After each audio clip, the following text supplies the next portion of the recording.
Forget about it, so probably compare that to losing against Australia. It's not one of the things you want to do too many times in your lifetime while you're playing for the All Blacks. So. Well, we've just had a very heavy shower of rain here. It's still coming down, but even that is not as heavy as it was just a few minutes ago when we were talking to the All Blacks there. So obviously it's going to affect the conditions here tonight, and some of those risks that the All Blacks have taken, they're going to have to be cut down, Murray, for sure. They can't throw those 50-50 passes tonight, surely. No, they can't. I was actually just thinking that it's a bit like old times. You know, it seemed to rain a lot more when you and I were playing, and the ground seemed to be a lot wetter and slippery. In the days of athletic park, I often used to think we had a big advantage over Australia when it did rain and it was wet and slippery, particularly up front. But I don't know if we have that same advantage anymore, or will they play that sort of game. Yeah, look, I think that this All Black team, you talk about options as personnel, I think they've got a lot of great options too. I think they'll play a much tighter game. They will kick to the corners. I watched them down at Christchurch do their captain's run. They'll play a lot of inside balls to the big back rowers, to even second rowers who will lurk out in the midfields, and look for the blindside wingers too. I think it'll be really critical. But I don't see a big expansive game. Our defence is too good for the All Blacks to be playing a wide expansive game. Watch for a lot of inside balls. Had a flash there of Brendan Leonard. I wonder at what we will see him. Interesting to see at what stage of this game that we will. Well, it's not long to kick off now between the All Blacks and the Wallabies here at Eden Park in Auckland. Time for one final check with our man under the stands, Ian Smith. Well, Tony, you've got to say after that result in Melbourne, the All Blacks have really boxed themselves into a corner. So they now have to get themselves out of it as they come down this tunnel here, and they'll run past the Bledisloe Cup that already we've heard Graham Henry say is so important to New Zealand rugby, to New Zealand as a nation. So whether they can get that into their system, that the World Cup is still a long way away and they can focus on tonight, that's a big issue for us, because it's been one, to be perfectly honest, throughout the whole winter, and the Phillips Tri-Nations Cup, of course, next to that. That is what's up for grabs. The thing in the paper this morning, the Wellington paper, it said sudden death Saturday, and that's, I guess, what it's come down to. You can tell now that Auckland's weather has come good, and that way it's come bad. We're going to get more of this too in the next 80 minutes. It's not going to be fine throughout. So that issue of the All Blacks turning over ball becomes a big, big factor in this match, because the Australians will wait for it, they'll sniff it out, and if they get the benefit of as many turnovers as the other sides have been getting, then I think the All Blacks might get beaten twice in a row. Let's hope that is not the case. Tonight, apparently, the All Blacks say is a night for pride. Let's just see if that is the case. It's going to be very trying out in the middle in the next 80 minutes or so. That I can promise you. Cheers, Smithy. Well, you can see there, a bit disappointing to see the rain coming down. We really were hoping for fine conditions. It was always going to be a little bit greasy, but now it's going to be wet, and that will affect things, despite the fact that this is a wonderful drying surface here at Eden Park. But let's get the final thoughts now of Nick Farr-Jones and Murray Mexted. Nick Farr-Jones, your thoughts on whether or not the Wallabies can get up and win the Bledisloe Cup? It would be such a huge boost to them, and they seem to believe that they can do it tonight. I backed you guys to win in Melbourne. I was wrong. I backed you to win semi-finals in 2003. I was wrong. There's no reason we can't win. But I just think you will dominate the scrum. I think in these conditions you'll play for field position. If you don't make the mistakes that we've seen in the last 2 or 3 weeks, if you really minimise the errors, I think you will win. I think it's going to be tight. I can't see you scoring more than 2 or 3 tries in these sort of conditions. But, that, as I said, my gut feeling tells me you're not going to lose again in 2007. I hope I'm wrong. Of course, home advantage for the All Blacks, and we talked a little bit about the referee. Sometimes that can just sort of sway the referee, but I think the one thing we'll be hoping for as New Zealanders is that the referee gives the All Blacks an opportunity to push home their dominance at scrum time, which did not happen in Melbourne. Yeah, we're due for a big one, Tony. I think we're overdue for a big one, actually. All the public will be calling for that, but you'd have to say it'll be in trying conditions with the weather like this, and a referee that may be a bit nervous. Biggest game he's ever had, and it's such a crucial game, Well, you can see behind us that it really is starting to hose down here again at Eden Park. This is really disappointing. It's the sort of weather that we've had in the north, well, right throughout parts of the country over the last few weeks. And unfortunately, it's come just at the wrong time. Hopefully it will clear up during this game. It's a bit of a leveler though, the weather, isn't it? Always brings the scores closer together, so I reckon it gives Australia more of a shot.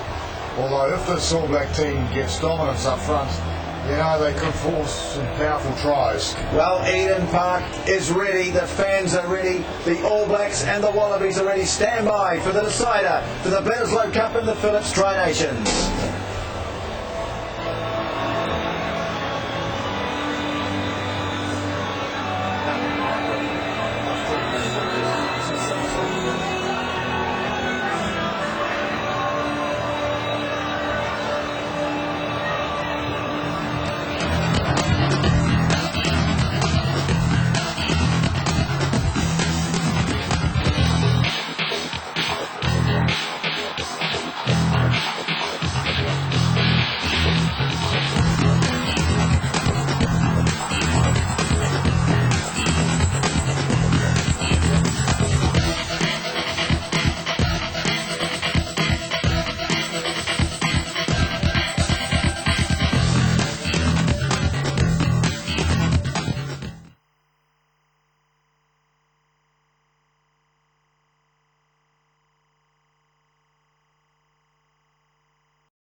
Okie doke, here we go. Voice check from Eden Park in Auckland, and Drakey. This is Drakey here, 1, 2, 3, 4. And Smithy, can we hear Smithy? Hello, Nisbo. Yeah, g'day, mate. Drakey, I can hear. Yep, cool. What channel should I be on? What channel? Yes, mate. Yep, mate, gotcha. All I can hear is Kieran, is that right? Should I be hearing Kieran?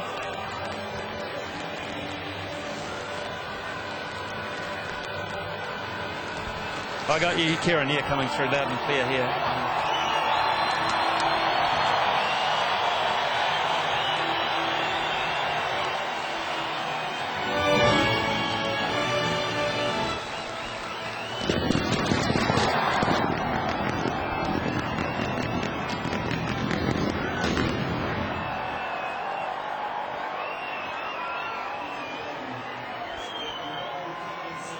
To you by Hyundai New Zealand.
To the box now, number 4, Chris Jack.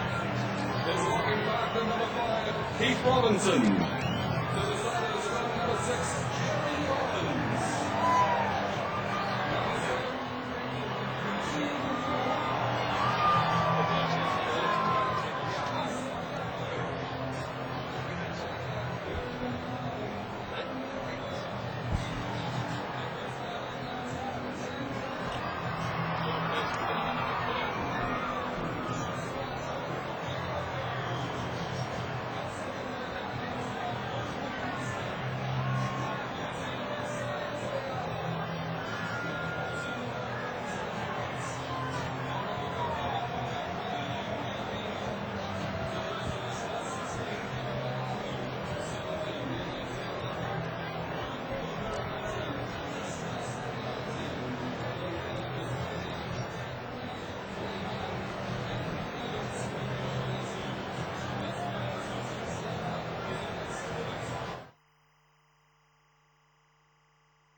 The All Blacks versus the Wallabies is proudly brought to you by Hyundai New Zealand. The All Black team have created rugby history.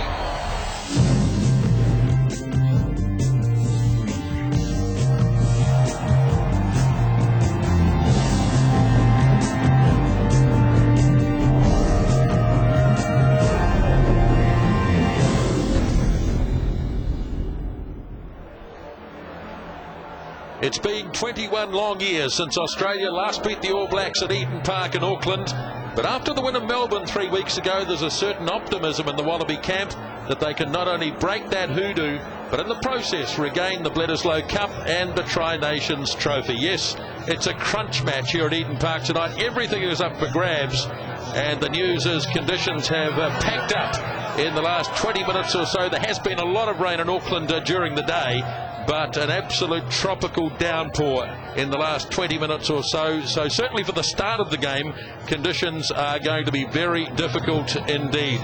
The full house signs have been up here at Eden Park for some time, and just as we look into the dressing rooms of the respective sides, a welcome to our international audience for this big game, whether you're watching this in the United Kingdom, South Africa, Europe, particularly Russia, who are taking this tonight, North and South America, Asia, the Pacific Islands, New Zealand through Sky Sport and the Rugby Channel, and of course also our friends in the Chatham Islands as well, as Sterling Mortlock about to bring the Wallaby team onto a very wet Eden Park. Plenty of Wallaby supporters have crossed the Tasman for this game.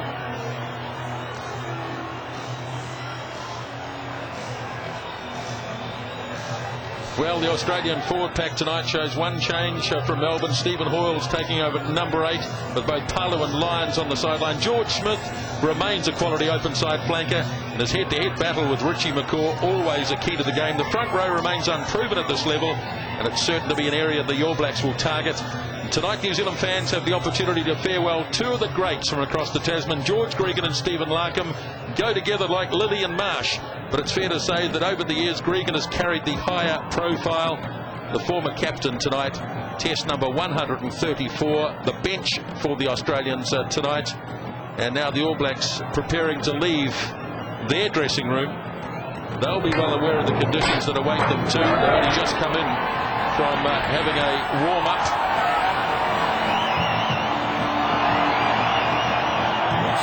And a big welcome too for the All Blacks. Couple of changes in the pack from last week. One constant though has been Carl Heyman at tight end prop. This may well be his last test match at home as he heads north at the end of the upcoming World Cup. Joining Heyman to start the test, Anton Oller, the veteran, definitely his last test in New Zealand. Also back in the starting lineup, Jerry Collins. And the battle to get the number 9 jersey is intense these days. Byron Kelleher wears it tonight for his final test match in New Zealand. Kelleher has had many battles with the Wallabies in recent years, and most times he's been up, of course, against George Gregan. McAllister and Toiaba again form the midfield tonight, and the All Black reserve bench. So they're lining up now for the anthems. Normally I go at this stage to Ian Smith and say, Smithy, tell us about the conditions. I think we know, Smithy. Well, Ms. Bo, I really don't have to outline it, do it. It speaks for itself. The good news is Eden Park holds up a good deal better than it used to. All Blacks have decided to kick off. They'll be playing from right to left as you look at it. The rain is easing, you'd have to say, as the national anthems begin. And that is the good news. Let's hope it eases off to a point where it doesn't affect the match, but it's doubtful. Australians, let us rejoice, for we are young and free. We've golden soil and wealth for toil. Our home is girt by sea. Our land abounds in nature's gifts, with beauty rich and rare. In history's great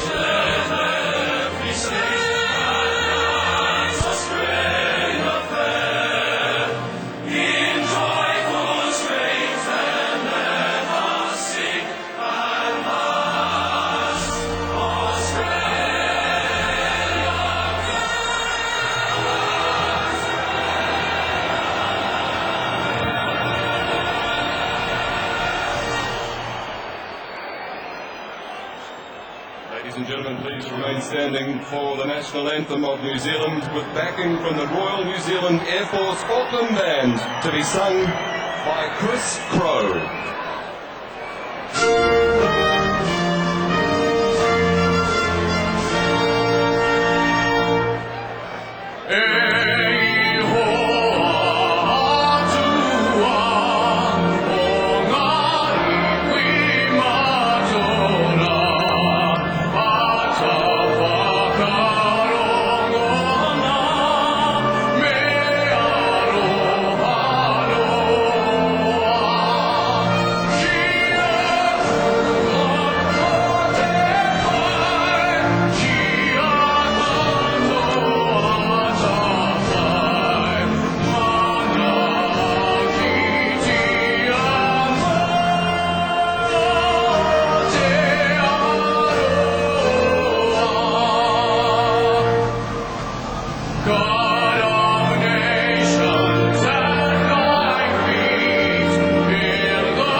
Some real emotion there from Byron Callagher. His last home test match. Chris Crow backed by the Royal New Zealand Air Force Auckland Band and the 10 tenors with the Australian national anthem, and now the All Blacks with the haka.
John Drake. Yeah, just what you need. Look at Carl Heyman. He was allowed to lead it. The Aussies will have been waiting for a wee while. They're getting their tracksuits off George. Well, he doesn't look impressed, but I think he would have been. Look at the stare. They've been waiting out there for a wee while, the Aussies. The rain's been coming down. Interesting conditions. There's the referee.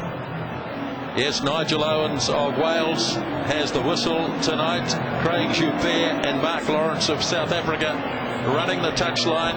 And Johan Mussen, I guess, is the lucky man. He's dry. He's upstairs and is the television match official. The rain is starting to ease off a little, Smithy, as we prepare for kick-off. Well, it's probably like where you are in this way, to be perfectly honest. It's just coming and going, and it's a real nuisance, to be honest. The players warmed up in nigh on perfect conditions, and they basically run out of the tunnel into this. Look at the Aussie forward pack having a last little huddle together out there. I mean, supercharged atmosphere. All Blacks have decided that they will play from right to left. So, Smithy, did they win the toss? To speak of. Smithy, did the All Blacks win the toss because they're kicking off? I'm wondering about that. Maybe they wanted to take the kick. The Aussies have got the elements, haven't they, in the first half? It looks like they've got the wind behind them. Yeah, not much though, Drakey, to be honest. Not at ground level anyway. Yeah, but up in the flags, up top of the stands. We'll just see what happens. Good opportunity for Larkin to get it downtown early.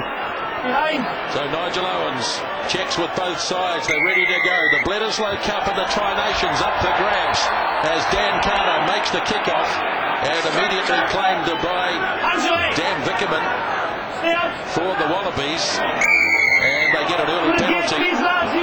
And the All Blacks on the deck. Now that's going to be a problem. It is slippery on top.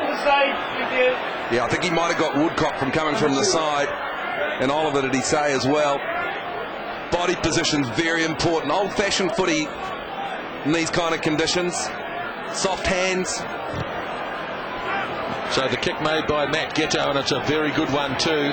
It immediately swings the Wallabies down towards the 22. And here's where the penalty came from. Yeah, Oliver goes round, then Woodcock comes in after him. He said he didn't go through the middle. Opportunity for Australia now. They haven't gone for a full line. Looks like Hoyles is out in midfield. They might, and Smith. They might use them as a battering ram. Shortish line out. Stephen Moore with the rain tumbling down. The tap goes to Gregan. A flat pass. George Smith gets up and goes again. Good attacking area here for the Wallabies. Nathan Sharp takes it over the 22.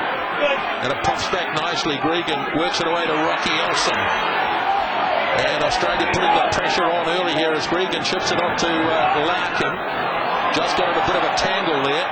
But they still retain possession. Larkin back in position. He's going to try and put it through on the boot. Ball bounces loose.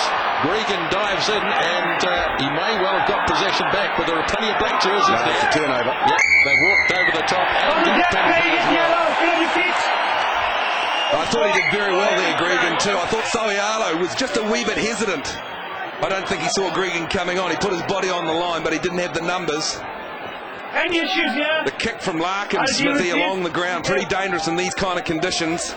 I don't think it's the last one we'll see though, Drakey, if they can get the positioning of it right, and I think it's a fair enough tactic because then players can just skid across onto the ball and propel it forward again. So interesting, well organised All Black defence there. Half miss of a tackle by Dan Carter on George Smith early on, but the Wallabies handling in the conditions early on has been extremely good. A real test of those skills tonight as Oliver's first throw is easily played by Jack. Soriano sends it off to Collins. Jerry Collins back in the starting lineup tonight. Leaves it behind for McCaw. He again gives it back to Jack. Twice in the movement. And the All Blacks march towards the 22, and they're going to go straight up the middle. Now Callagher clears it away. Carter delays the pass. Now gives it to McAllister. Closed down quickly there by Mortlock. There is again for Callagher. Nicely snapped up by Carter. Gets across to Oliver. After it through the hands of Robinson. Quick ball. Carter again back on the inside. McCaw gets hit hard, but he stays on his feet for a moment. Now he plants it. 5 out from the 22. Off to Carter. Soialo standing out wide. Ball is on the ground again. Wallaby defence is very, very solid, as we've seen. Gee, that was Smith with the hand through. Was he offside? Keller will wonder. Referee was right there. He didn't say anything about it. Aussie scrum, though. Right into the field for the All Blacks. Look at Smith here. Just comes around the side. Well, you'd say Keller had his hands on it. Did he come from the back behind the gate, though? Doesn't matter, I suppose. Right, let's set the standards we talked about before the game, please. Now this will be I'm not calling interesting. anything to your end. The mind goes back to Melbourne 3 weeks ago when George Gregan stood in that position and he didn't present the ball into the scrum for nearly half an hour. Wallabies have got Mortlock at centre this one. Sorry, Larkin at centre, Mortlock at first 5. Boy, that was a good scrum. Wallabies came up with a good one first up. Gregan lobbing it down centre field. Howland is coming across. And he got away from Gibbo. In fact, it was Drew Mitchell who tried to make the tackle.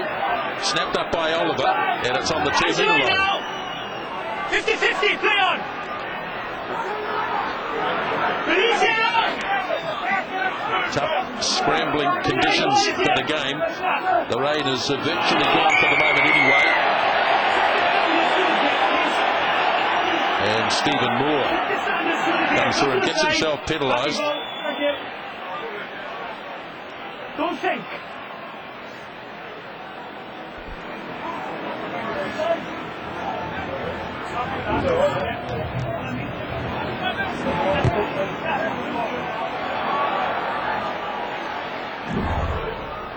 Well, this is Moore just comes around well. He wasn't even close.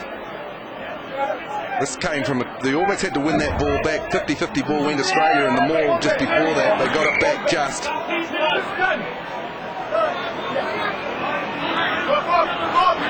Anton Oliver gets it back to nice work from Collins.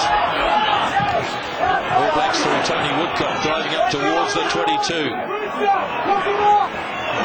Now they lose it. And Gregan fires it wide for Larkin. Larkin starting a counter-attack, and then he puts boot to it, and he's judged it beautifully. And the All Blacks turning the ball over near the 22 have been punished. Yes, it was McCaw. Wasn't quite ready for it maybe. Oh, there he was. He got the ball and Sharp at the same time. Interesting variation from the lineup though. Back to Oliver. McCaw was playing halfback in that situation, so it was a planned move. Aussies actually covered up for it pretty well and regrouped. Carl Heyman standing right at the back, suggesting that maybe he's going to lift Christian. We'll keep the gap. We'll stay down. See. Then it comes. Just a bit quicker, please, yeah? Thank you. Oliver's a short one, and tipped by Robinson untidily, and it's McCaw who gets it. Gallagher. Nicely weighted quick as Hannah comes roaring through. He had to wait till Mitchell actually caught the ball. Wallabies going to work the blindside here through Nathan Sharp. Oh, that's a heavy tackle by Gallagher. Now Gregan for Larkin, probing, not afraid to have a go at the gap. Stephen Larkin just on the All Black side of halfway with Gregan. Now Gitto as the water splashes up from the boots. Getting that there for Gregan. Sharp once more. Almost broke the tackle, Gitto. And Howard had to make a despairing dive. But it's the sort of night trade where the blind side comes into play. Yeah, I was just going to say, clever, wasn't it, from Australia? Well manipulated. Gitto brought it back on this side, and then they just kept on plugging away. Not a bad idea, although they've got a bit of a slight breeze behind them. Too many up and unders. I think one from Kelleher just before. Both sides wanting to play territory at the moment, Smithy.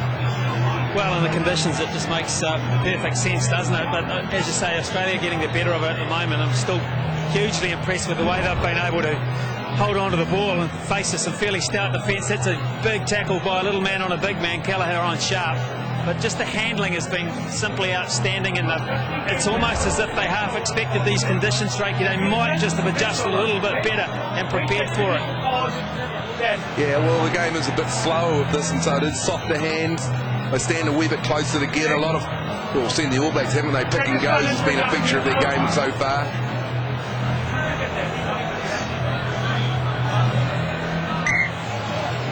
Dan Carter waits.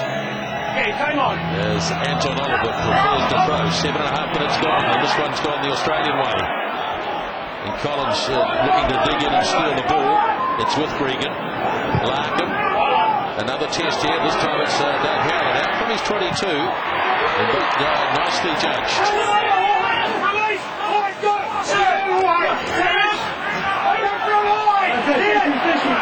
Christian has to play halfback.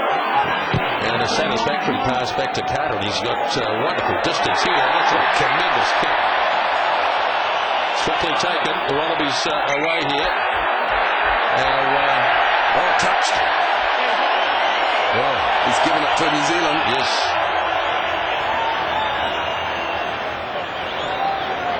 Touched it when he was trying to keep it in play.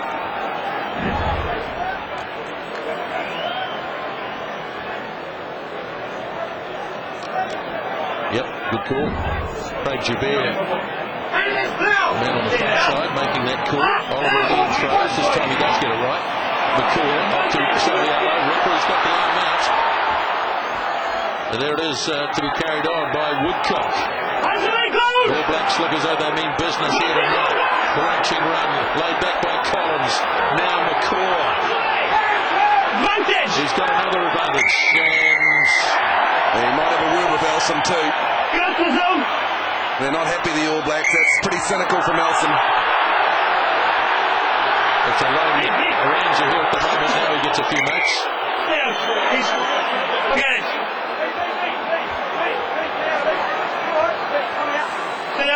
Well, if he gets anyone here, it may well be Dan Vickerman, who just got involved in something he was never part of initially, and a pretty harsh push in the back on Keith Robertson. Did no damage. But I think that was going to happen in these conditions. There might be a bit more of it too.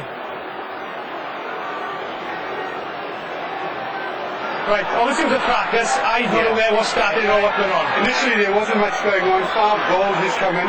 Fairly innocuous push in the back, but that's what it is. It has inflamed the situation. So 5 goals and then that you need to penalise, you got the penalty for back anyway. Captain of 5 goals, yeah, Craig? 5. Number 5 goal as well, please. I don't think this will have the dire consequences that maybe Sterling Mortlock thinks. The jersey's not looking too good. Well, I'm letting the game breathe. I am letting you play. If you don't want to play, you're going to force my hand with the shoes, okay? Yeah. The first offence is clear the ball on the floor. Yeah. Be very careful of what zone you are. Off you go, please. I'll speak to you if I need to, okay? Off you go, please. Careful of the zone on the floor where you are, please. The penalty's against you coming and pushing. We leave it there. I will do the situation. Let's get the mark, please. Back and go on the line.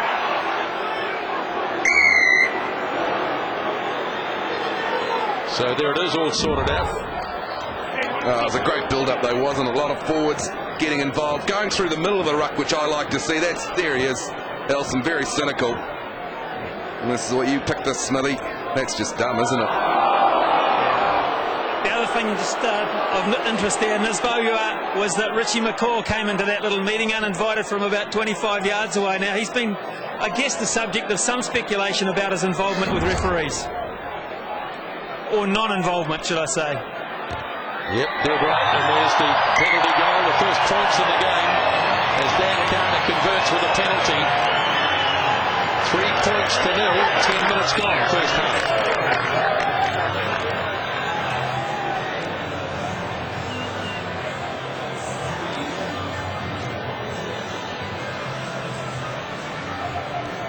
Australia have got all their forwards out this side. Sometimes they go to Mortlock on the other side. Let's see what they do. They'll probably try and keep it simple. Wobbly kick by Giddo, nicely done by Robinson. That wasn't easy.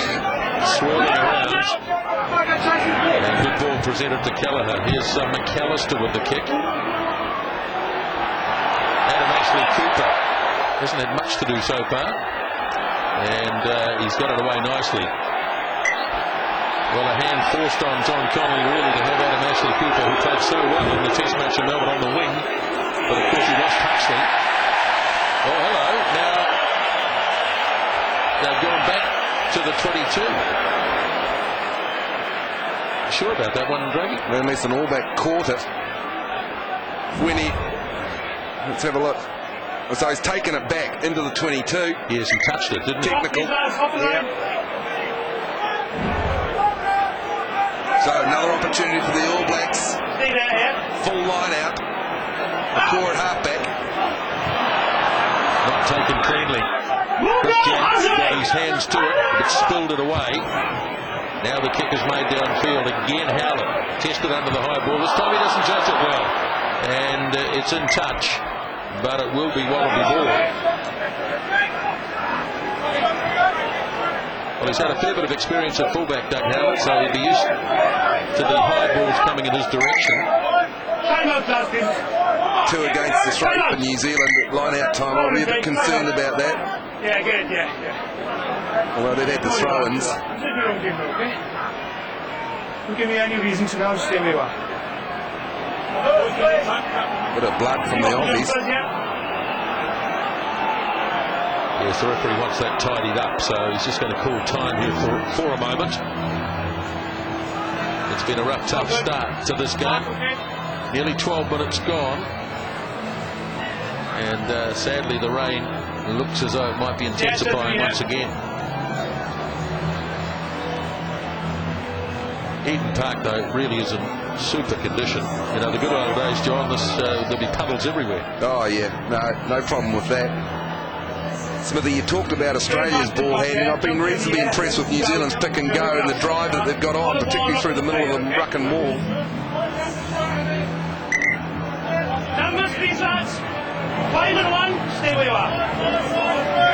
Stephen Moore then, right on the halfway line.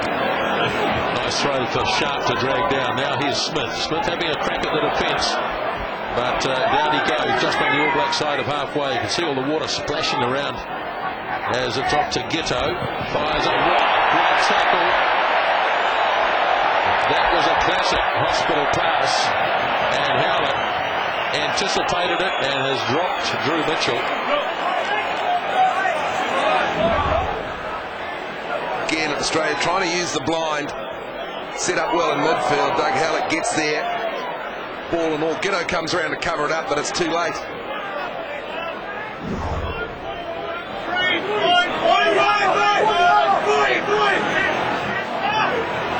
This time a better Olsen at the back. And the Wallabies tight just on their own side of halfway. Controlled in the back by the hooker, Stephen Moore. Not a lot of progress here for them, though. Regan decides it's time for him to have it. Again, pushing it out towards Howlett's wing. And again, he's comfortable.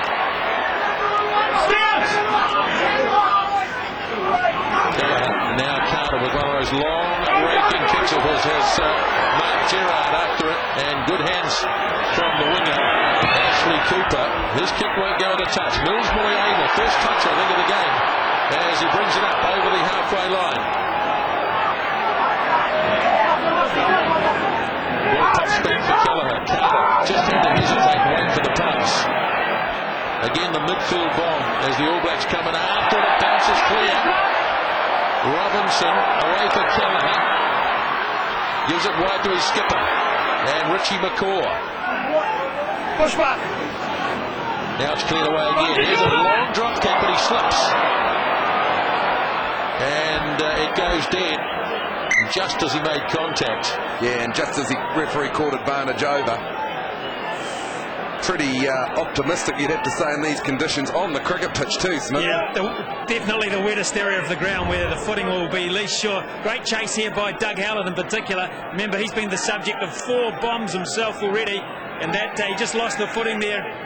Dan Carter at the crucial moment. Very wet in that central area. Thank you. Mark Gerrard makes the restart. Oh, there's a hesitation. McCaw and Howlett between the two of them. And in the end, it's Collins who has to snap it up. So Jerry Collins makes a run of about 10 metres. Now Kelleher fires it back. And McAllister is on the line. That's okay. Fielded by Larkin. He's got it, brings it up a long way, Stephen Larkin. Then he gave it off to Mitchell. Regan.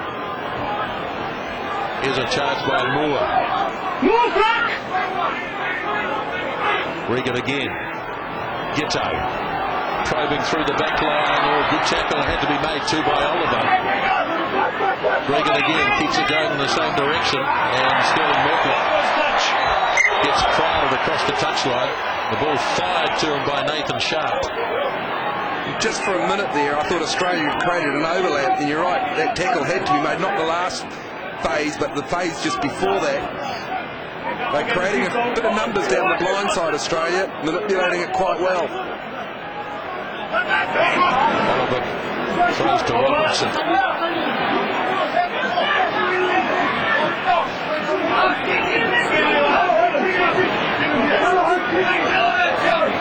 All Blacks not making any progress here. We've got Australian players who've come through the centre quite legitimately. Oh, he realised he couldn't make the kick. And second time. there was a knock on. Well, it wasn't great ball from the forwards. Nathan Sharp was in there causing a bit of trouble. He's gone down. He disrupted it a bit. Well, it just slipped out of there. I think he did the right thing, Kello, rather than giving it to Carter. I don't think that was a bit of a suicide pass, so he thought he'd tidy it up himself. Too late. It was Vickerman who came through in the end, but it was Sharp who was the... Oh, there he is there. Sorry, it must have been Vickerman then involved. Just slowing the All Black ball down at the line out. They never really got the drive on that they wanted, the All Blacks. Drakey, for the uninitiated, how does the footing affect the scrums in terms of All Blacks dominance? Well, it can make you slip, particularly the way the Australians go into the scrum. And I noticed the referee in the first scrum of the game, he wanted the second rows in there before he'd actually call the announcement. And that's what Australia did in Melbourne. They didn't actually put their second rows in. You've got to get a bit closer, Smithy, and probably be a bit high. You can slip, but these guys, well, they're good enough to stay on the feet, particularly the All Blacks. Crouch, touch, pause, engage. This one was a pretty good one for the Wallabies. This one. That's just a slip. And certainly the All Blacks didn't have too much momentum there. They've looked pretty solid, haven't they, on the hit, the Australians, you'd have to say, early on. All Blacks tried to wheel that. I think they might have gone for the shove initially and then said, no, we're not going to do that, we'll just wheel it round. Ideally, they'd like to wheel it up on Heyman's side. Very hard to do, to cut down the Australians' options. In other words, get them towards the sideline. Tough thing to do, though. Crouch, touch, pause, engage. Off the back from Hoyles to Gregan. Larkin trying to give the ball some air. But the All Blacks defence and midfield is solid. Gregan seems to be in the game a lot more than Kelleher in terms of ball available. Here he is again, George Gregan. And he slips the pass. That's the All Black 10-metre line, and again Gregan clears it out for Larkham, his old mate. Here comes a big tackle, and it came in the form of Rokafoko. Now the kick ahead in the chase with Muliaina getting back.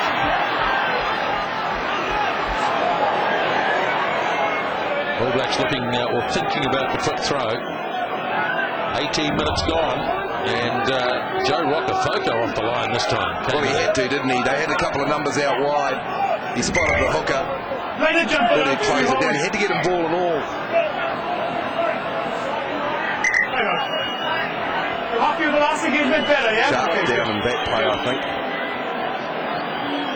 Pretty impressed, Smithy, with the Australians, with their continuity. They're doing quite well. They're manipulating it. They're not really making huge strides as far as territory goes, but they're getting it across the field, aren't they, quite cleverly? Well, I put the word confidence on it, Drakey. They just look a really confident. You know, the first 40 minutes in Melbourne, I thought they were outplayed and the All Blacks should have put them away. But obviously that second half performance, the fact they've had another 2 or 3 weeks together, beaten the Springboks, they just, even in these conditions, which I might say have improved markedly all of a sudden, they just look assured about their game plan. There's good support play. They're really not throwing difficult passes in, and they, even though there was under some pretty heavy pressure from the All Blacks, they're not making mistakes, and now they have a chance to steal a line out.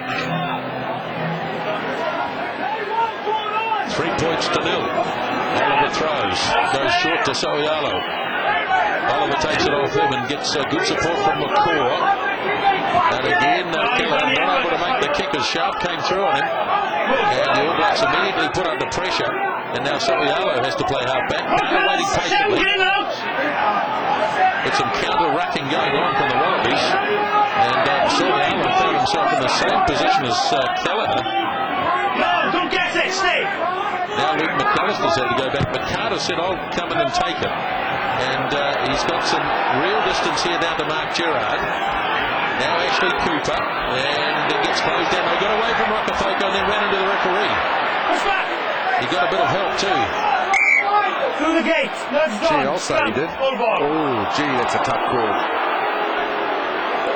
Ashley Cooper, was he grabbing onto the referee and trying to use him as a lever? It certainly looked that way. I thought when the ball touches the referee, it's just whistle goes and you're into it.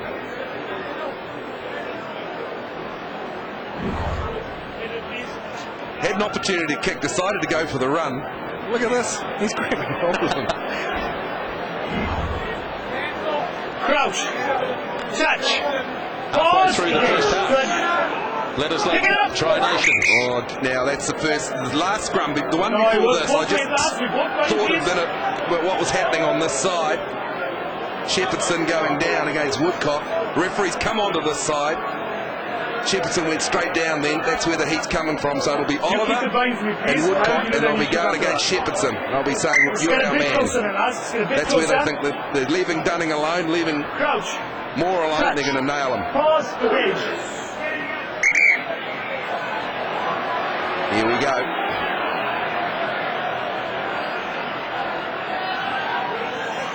The other man to watch in these situations, of course, is George Gregan, who has an opinion, normally, on most things.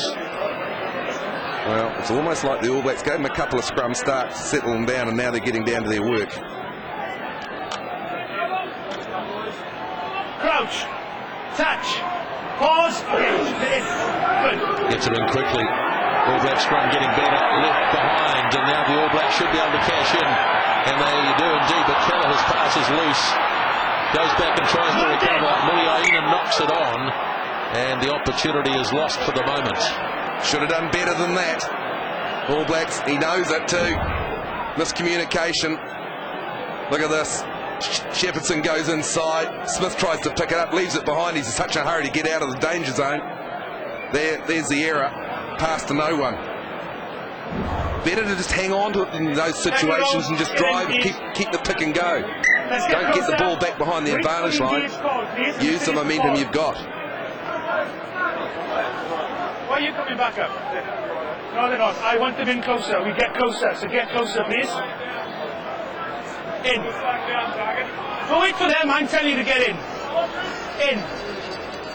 Crouch. They are a real time waster, these scrums. The previous effort cost 90 seconds, a minute and a half. Oh, look at that again. Oh, that's tough. The bindings down the side, please. Bindings down the side. Look at Chris Jack smiling. That's tough. Look at the carnage there. Look at them. There's a bloke, he's having a tough night at the office. He gets up, he can't believe that he's got a penalty out of all of that. No, unbelievable. What do you call it for? Binding? Let's have a look at this.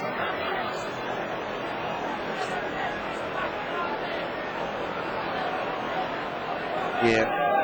Maybe McCaw for not hanging on to the scrum while the scrum was still in play. Yeah, I think you're right. There's no way it's Woodcock's caught on Woodcock. He just decimated this side of the scrum with the power. So I think it was McCaw. He saw his head up and he thought that he wasn't bound. Of course, Australia lost David Lyons on Thursday, and he's a much bigger man than Stephen Hoyle's at the back of the scrum, and that's where they're going to have to be very strong, it looks like. Earnest conversation between Mark Lawrence and Richie McCaw. Because it might have come from Lawrence, the call might have come to the referee from the touchy. He's on the other side of the field, the referee. So Sterling Mortlock from about 48 metres distance, no problem. And it's a lovely kick. Sterling Mortlock the penalty, and it's 3-all in the big test match at Eden Park. Well, that's a great kick and also a confidence booster for the Australians.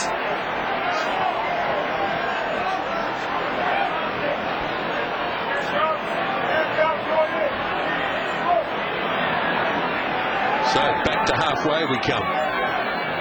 And Carter with his forwards all lined out to his right. Now it goes to George Smith. Already busted out of a couple of tackles, and one of the All Blacks slow to get up. It's Doug Howlett. He's on his feet now. So he can't take it. And Australia back in possession through Gregan. Back again now for Larkin. Drills it away downfield. Now this, if it keeps bouncing, but of course on the slow surface, pulls up quickly. So back to the 22.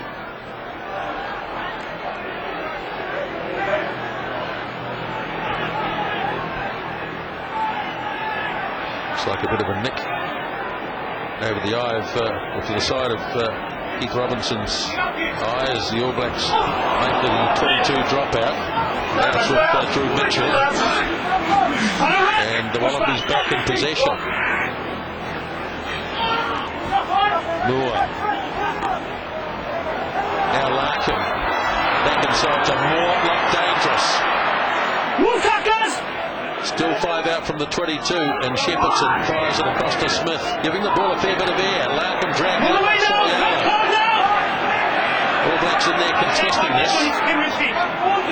And Soialo can't quite turn it on the other side. Back now for Ghetto to have a drop kick. And it is, oh boy, I think it's over. Is it? Time out, tackle, please. Oh, I think it is. It was high enough. He doesn't look that confident, actually. It was a wobbly one. It was high enough, wasn't it? I think it's over. Yeah, I think so. From my angle here, Simon, I'm a long way away from it, obviously. It didn't look like it had anything near enough, and it just kept on going in an odd way through the off, and that's over. Yeah. See it behind the crossbar at any stage? About coming up, does it disappear behind the crossbar there? Yeah. It's over. Yep.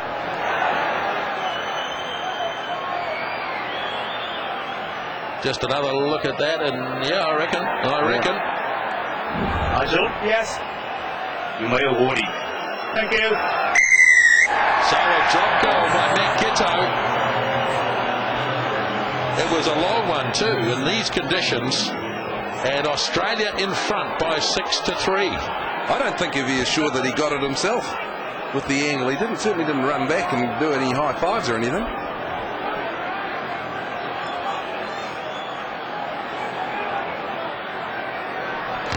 Carter goes short this time. Robinson in there, but beautifully claimed by Vickerman. And the Wallabies having a good period here, getting plenty of ball. Now they bang it down the middle, and Muliaina, unchallenged, and stays on his feet well too. 10-metre line. Kelleher reaches in. Carter, change of direction this time, but no one chasing. Doug Howlett was somewhat out of position. He'd been involved elsewhere, and in the finish it was quite an aimless kick. Gets them on the right side of halfway though, and they'll get the throw in. Right, now Australia have had a lot of the ball in hand at the moment.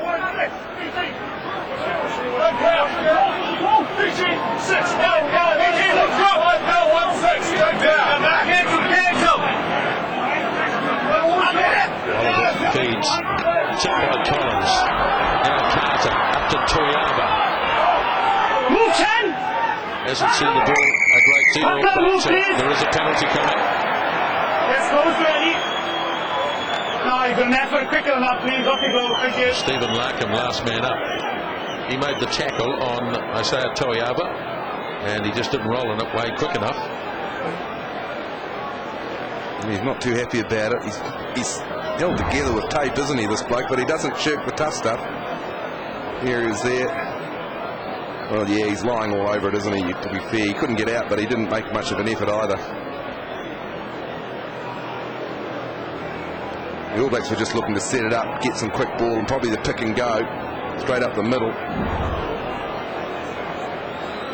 I think it's a very important kick this, Drake. You mentioned Australia having a very good patch, and in this way you might have said it too, but you just feel a momentum change down here, and I think the All Blacks need something out of this.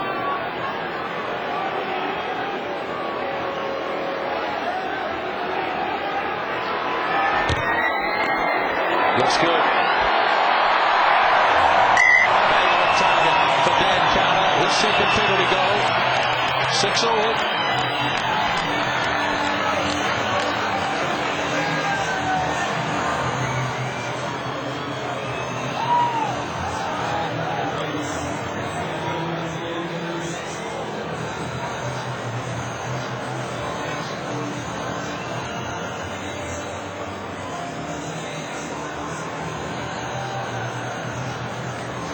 .28 minutes gone in the first half. 6-all.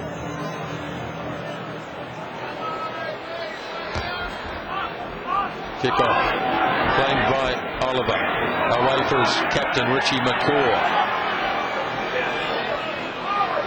Quick ball. Back to McAllister. Spiralling it away downfield. Ashley Cooper in good position. He's got Gerard with him, but the All Blacks have closed him down. In fact, there are a lot of black jerseys here. Wrap it out on your feet, one roof. finished it very well there. Here's Larkham shoving it across to Nathan Sharp. Gets closed down quickly. Ball pops loose. Again, the Wallabies are retaining possession well as Mortlock hands it back.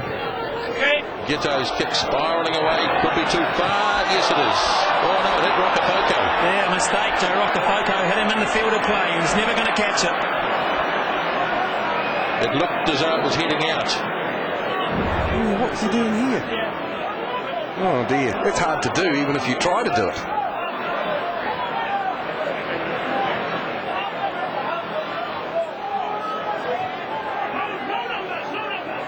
Shortest line out for Australia. They've got some guys out in the midfield, Smith and Co. They'll probably just try and off the top and chuck it up to him. Ball throws quickly off the top. Conrad looking, and here goes Regan. Turns it back on the inside to Gerard, who joined from the midfield. All Blacks pretty interested in turning this one over, but again it's there for Regan. Larkham now, missing out Giddo this time to Hoyles. Mortlock looking for Hoyles to double around, but Mortlock proving once again hard to put away. Regan, slow ball this time. And the All Blacks have gathered the forces. They are looking blindside, but instead Vickerman goes open side. Smith now. Now he lays it back. No, black two. Rocky Elsom gets his hands on it. Goes across to Dunning. Push back. Regan. Now gets it. Smith. Tackles move, please. Come on, Sam. Rocky ball. Sam. Back way. Not this way, please. Robinson he got. Number 7, you were fine. I said 7. Clever from Australia though, wasn't it? Very patient. This is where the penalty came, and just a bit of a concern. Mortlock a couple of times tonight, he's had the ball. Toiava and McAllister have been right on top of him, and he's just bounced away from them. That's a bit of a concern, really.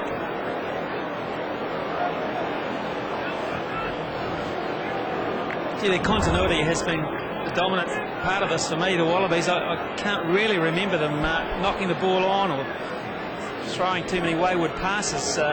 Just their control in these conditions has been quite superb.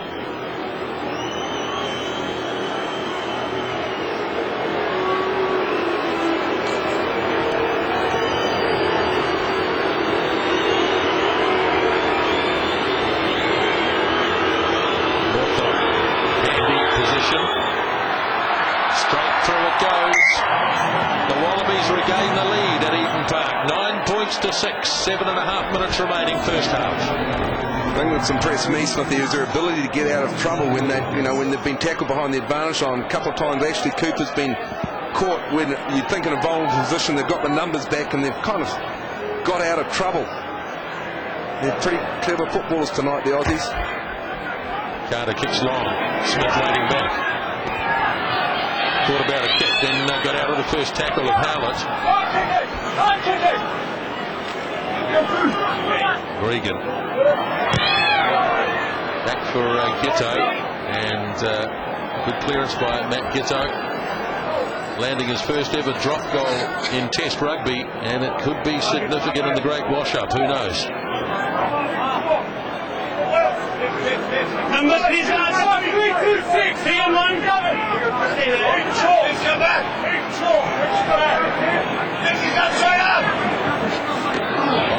Again, not finding the target. Wallabies get another turnover. Larkham again puts his boot to this one. Muliaina waits. He's got Rokafoko. If he leaves assistance, and he just tips it away over the head of Gerrard's. And it will be Wallabies' ball. Points win to Australia. It's 3 against the throw now. Just getting in front of the All Black jumpers. Pretty simple stuff. Just more step, please, guys. Well, let's see whether the All Blacks contest it. Certainly just facing up here as if yes, they do contest, but it's to no avail. Again, a good throw by Moore. And Gerard down the tackle. 5 metres on the All Blacks side of halfway.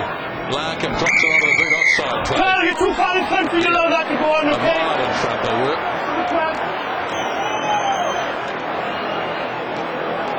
Hasn't been too bad, this referee, has he? Actually, pretty decisive and clear in his decision making. Although you do wonder there, what about the advantage? He brought straight up, didn't he? Yeah. Ooh, Jerry. He actually called that. The referee said he was falling into it. Look at Giddo, he's so far offside. Then the whistle went straight away. And so Carter's going to have a shot here. I guess on the angle, this is a bit over 50 metres. All Blacks forwards just to one side of where he's kicking from. Bit of talk in there, and I think it'll be about the lineouts. The call saying a lot. 2.5, yeah? 4. 1, 2, 3, 4. Okay. Couldn't understand here. Sorry.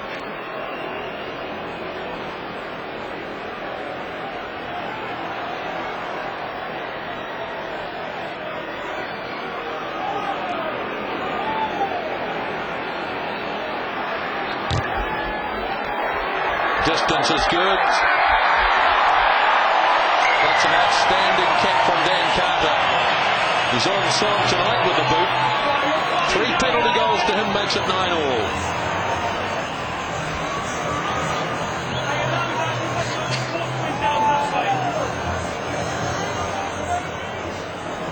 Just under 4 minutes remaining in the first half.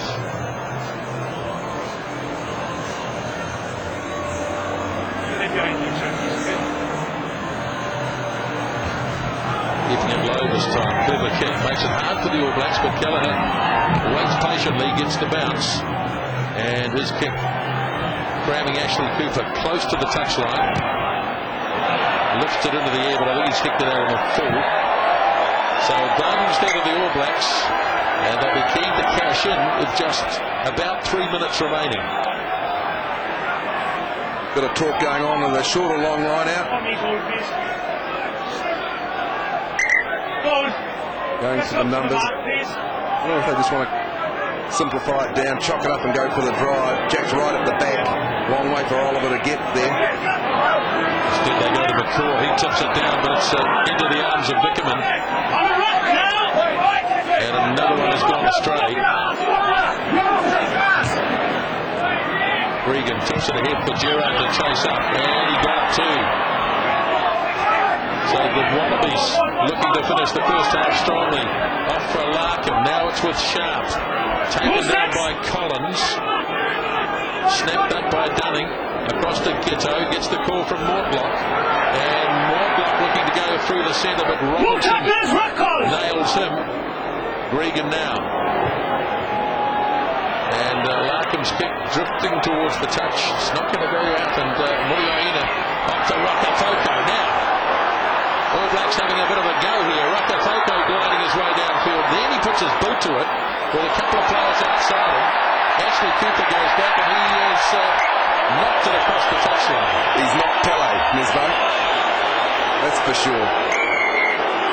He threw the ball away. Oh, that's silly. Oh, that is silly. Very silly. He's not Maradona either, because he didn't get away with it. Well, what he might have done is he may well have presented the All Blacks with a half-time lead. I'm sure why he didn't just catch it in the first place there. He got his leg up that high. He could have got his hands down lower, surely. Maybe thought he was closer to the touchline, but it was just an out-and-out mess.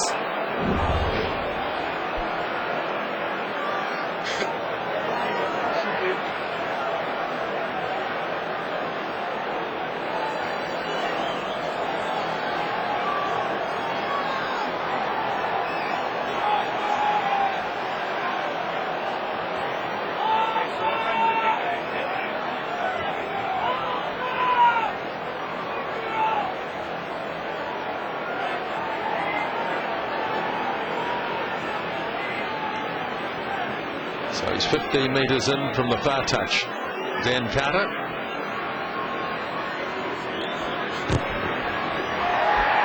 And he nails another one. 4 penalty goals. And the All Blacks Blacks have just crept in front prior to half-time. Well, you'd have to say a bit of luck there. It was Graham Henry. He's down on the field showing his concern.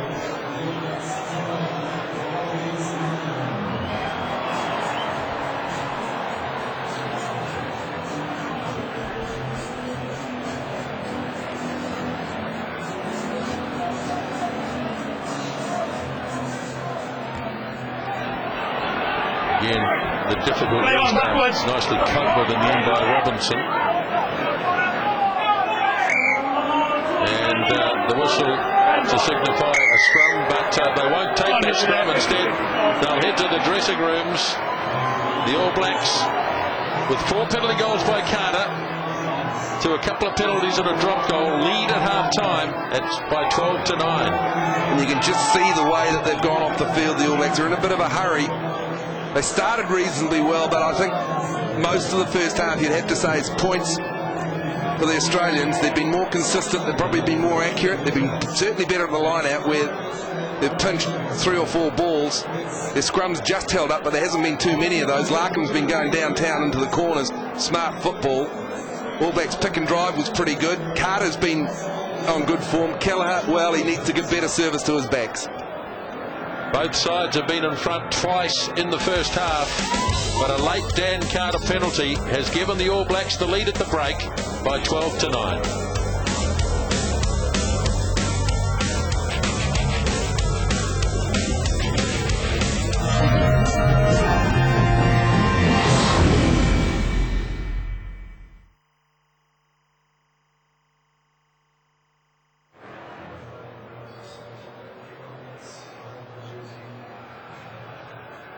That convincing, is it? No.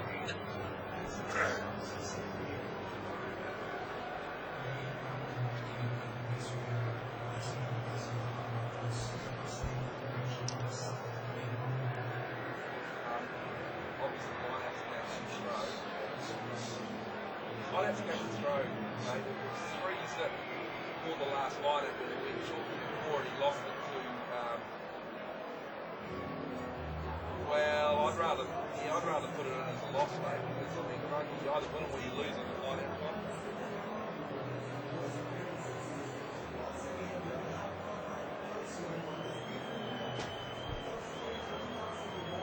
Who ended up with the ball, mate?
It's been a tough tight test match at Eden Park. No tries scored in the first half, and the next 40 minutes will determine whether the Bledisloe Cup stays here in New Zealand or heads across the Tasman, and it will also determine who wins the Tri-Nations in 2007. There's the scoring breakdown.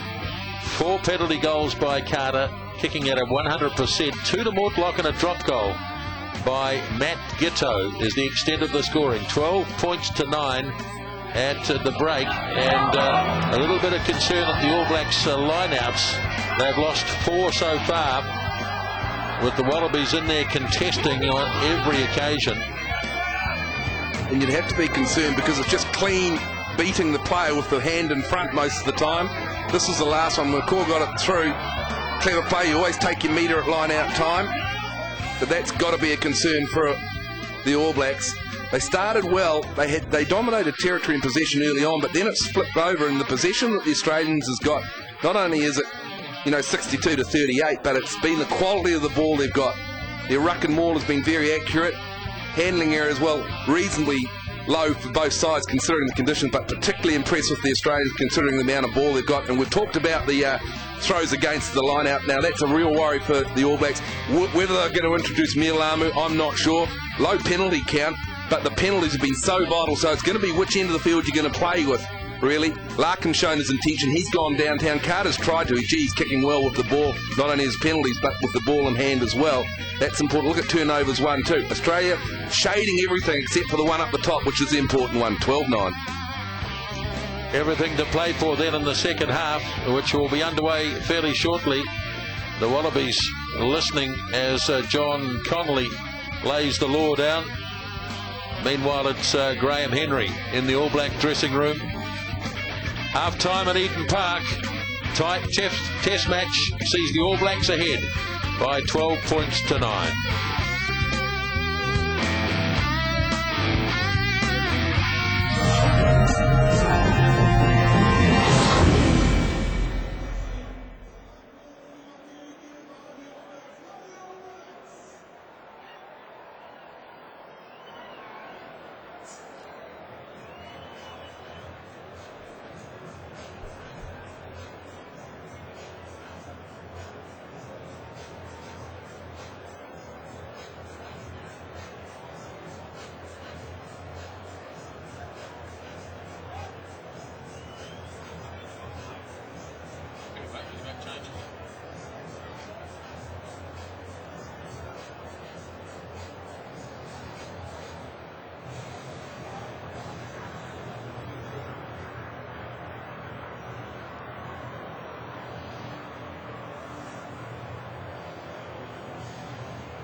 Difficult conditions at Eden Park for the big decider in 2007 Tri-Nations and of course the Bledisloe Cup.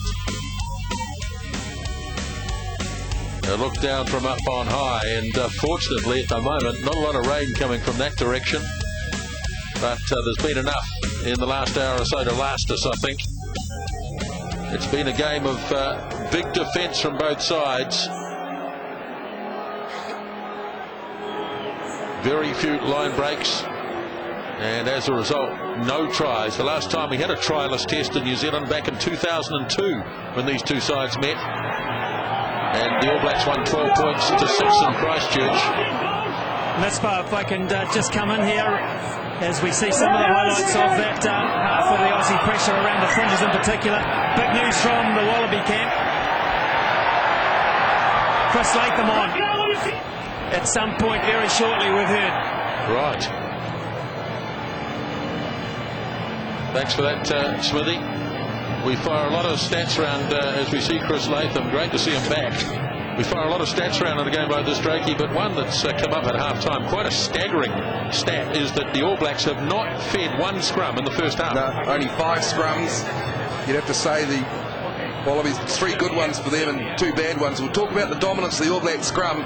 Well, they're not getting to put the ball in. That means they're not being as accurate as they should, particularly driving away. And the line-outs, which has been a big concern for them. There's been a fair few line-outs, probably about 15 or 16 in the game. And the Aussies have won most of them. Just another point of housekeeping too. Vickerman, ripped jersey in the first half. He's in 25, Daniel Vickerman. Right, second half underway at Eden Park as Larkham gets us going. And it's claimed by Kelleher. Gives it off to McCaw. And there are 40 minutes left for the All Blacks to retain this Bledisloe Cup and also to retain the Tri-Nations Trophy. 40 minutes for both sides before the World Cup starts too. Yeah. Good second half start for the All Black. Regulation stuff. McAllister in the pocket. He got it out that time. It's important to get it out even though the line is not working well. Moore's been throwing well. Let's see if he can start the second half. Well, he does with Elson. Back to Gregan. He works it across to Moore. Gregan caught up in the ruck, so in the blue headgear, Nathan Sharp. This is good defence by the All Blacks. Hitting the ruck hard. Looking to time and they turn it over. Was that McCaw? And I think it was Woodcock in there as well. Well, here's a rarity. Kelleher's going to feed a scrum. Any issues, Mark, okay? Any issues such as we'll call, okay? It's important in the middle, please. Step closer. Crouch. Touch. Pause. There's no need for that, is there? We're way too early, okay? Listen to my calls, both sides from Fury. Yeah. 9, middle, please. Crouch. Touch. Pause. Engage. Get the head in closer. Get the head in closer. Taking it smartly. Oh, gee, it was more unthinkable, wasn't it? Yeah, it was. Kelleher works it away to Carter. Carter has to go at the gap and he runs into Smith, but he gets good support from the All Blacks following. Now Oliver. Move yellow. Up the middle goes Kelleher. Good strong run by Byron Kelleher. Lays it back. And they carry it on through Soialo. Now Kelleher works the blind side. Carter. Kelleher waits. Feeds it up to Jack. Wallaby's waiting though.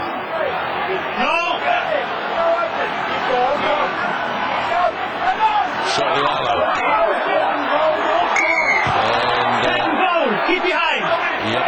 Penalty against the Wallabies. Took a while for him to make the decision, didn't it? Keep behind to this out, please. It was a repeat of what happened in the first half. Exactly. He didn't get the penalties, so Smith thought he'd have another go. He thought he had a bit of a licence to do that. He got a call from the touch judge, I think, didn't he? Referee. Difficult kick this for Dan Carter, the wrong side of the field for him, but boy, the place kickers have had perfect timing tonight. The kicking has been sublime.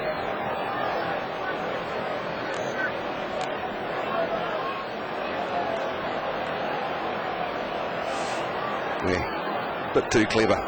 Jakey, one of the influencing things in the Melbourne Test match, of course, is where the All Blacks went to the bench straight after half-time. Remember, they made 3 forward substitutions about 3 minutes into the second half. No evidence of that this time around. In fact, the only player up and about is Brendan Leonard at the moment.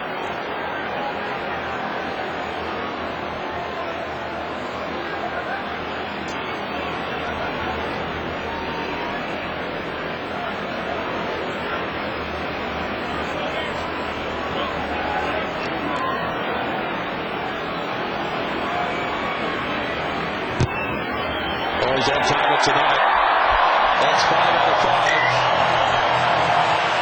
100 points against Australia for Dan Carter. A 5th penalty goal tonight, and it's a 6-point advantage.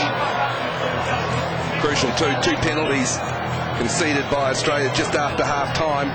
All Blacks playing pretty smart rugby, just going up through the middle of the ruck and more. Callaghan started it. Here we go. The Aussies have made the change. Latham at 22 for Drew Mitchell. Now, this is a bit of a controversial one. There's been a lot of flack in Australia about the fact they're going to risk this guy, and in these conditions of your knee reconstruction will be under pressure. Ashley Cooper to the left wing. Well, he's a fabulous player, Chris Latham. So he takes his place again. They go with a low kick-off. It's clever, and it's not the desired result this time. So he's playing an advantage because of the knock-on from Robinson. And you'll see what happens as Larkham hands it off to Smith. He gets nailed, though, by Robinson. Regan works it across to Shepherdson. And the big prop getting held up off the ground. The All Blacks will be keen to keep him there because they'll get a turnover. Going nowhere, no advantage, back you come. He's going back for the knock-on. So he played a long advantage, did referee Nigel Owens. Robinson, he did well in the first half of one of those skidding kind of kicks. A bit tough in this one though. Almost got it. He got cleaned out for his trouble by Rocky Elson too. Any issues outside, So got an opportunity here for the All Blacks to just put a bit of heat on the Aussies. So we've got a new goal to watch on this side now. Dunning and Amos. Boyles got it away. Larkin spins it across to Mortlock. Couple of missed tackles there. Mortlock makes good grounds. Stay. Gregan looking left and right, prefers the right to Dunning. Regan grabs it again. Larkin looking for the inside pass to Elson, but McCaw's got him by the ankle. And the All Blacks are there in time to turn it over. They've got the numbers. No, they haven't. As Gregan goes for a bit of a run, very nearly got through. Advantage number 12 interfering from the side. No, he's got number 12. Advantage penalty. As advantage applies here. And the Wallabies. Going nowhere. Come back to me, come back to me. I'm sure they won't be Number 12, don't come taking in front a of him check there. kick Get here. back on the way, please. 12. Doesn't look convinced, does he? No, but the bloke who counts was very convinced. Look, he's going to say, he said 12 5 times now. Interesting this, so wasn't it? It was like Gregan had placed the ball and Gregan went back to get it again there. Yep. And he's saying that McAllister interfered with it at that point while lying on the ground. Let's have a look. That Carter wasn't, so McAllister's not even close. No, exactly, it's Carter.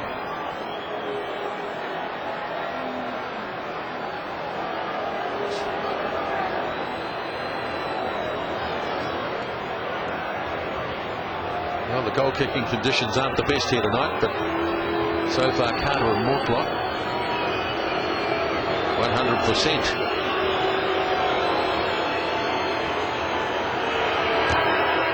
That's on target as well. So Mortlock kicks his third penalty goal. 15 points to 12. 7 minutes gone.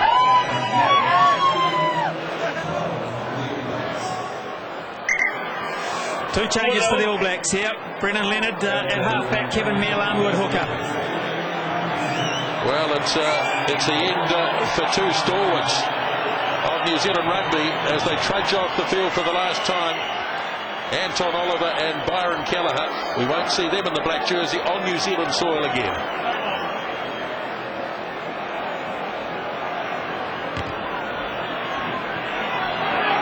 Nice kick-off. Falling for Smith. Smith takes on Collins. Not a great idea. That's good six, thank you. Now Gregan. Here's Chris Latham. Oh, he just got it away in the face of Leonard. So he's in the game. Yeah, got his kick away.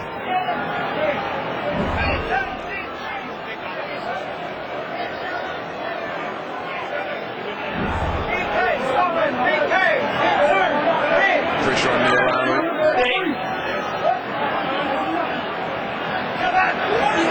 Milano's first shot to Milano. Soliolo grabs it. Carried on by Collins. Now Milano straight up the centre. Soliolo grabs it again. Now a charge from Carl Heyman. Gentlemen, you're taking away about 3 metres off the ball. You're taking away 3 metres in front of the ball in the contact zone only, please. Robinson McCall taking out Elsom on the far side. That's the ruling. Yeah, I think that's a bit tough, to be fair, because Elsom was grabbing hold of them, he was pulling them through the ruck and more, and they just kept on going. I don't think they had any kind of interference with the play. I don't think Elsom had any interest in the ball runner. He was just more interested in those two.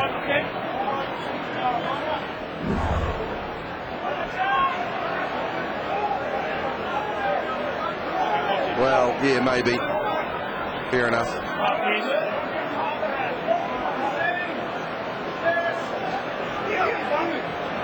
So play continues with another good clean line-out for the Australians. Elsom tries to wade his way through a couple of tackles. 3-point margin. The All Blacks coming up to the 10-minute mark in the second half. All Blacks getting some good support as Smith goes wrestling his way down the field. Come on. We're preventing the contest here. 4 straight over, and you're on him. No, you're on your feet now. We won before.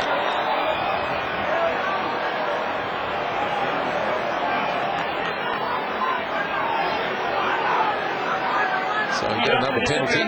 Starting to mount up a wee bit in the game. And the All Blacks have gone right here to Howlett. And Australia able to close it down, but just for a moment. No, Nisbo, not quite the night for that kind of stuff. Back you go, please. Thank you. What about this ruling? Why Mortlock on Howlett? They might get a benefit out of it. Well, I'm not sure that was that bad, was it? I didn't think so. Oh, that's tough. That's tough. So they did get it. They did get some profit out of it, Nisbo. Yeah, set up timeout. Not quite the way they expected. Sterling Mortlock not happy. Forget that incident. That is dealt with. I'm quite aware now, early on in the second half, both sides discipline and go in the contact area. Get your discipline, I will manage it. If I get speak again, I may be issue something different than just a penalty. Now go and have a word of setting up for the penalty. I don't hear it anymore. Back you go and deal with it, please. Thank you.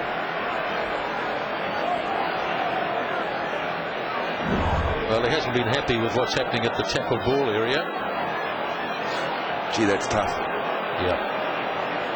That's not a great call. It's not even close, is it? Howlett was completely unaffected by the whole deal. Oh, yeah. Good call. Kickers test match.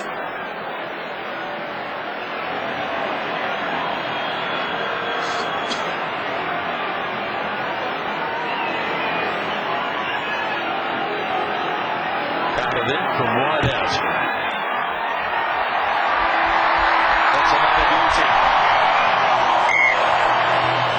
He's picked the right night to stand up, Dan Carter. His goal kicking has been a tad shaky this season, but he's landed 6 now. 18-12.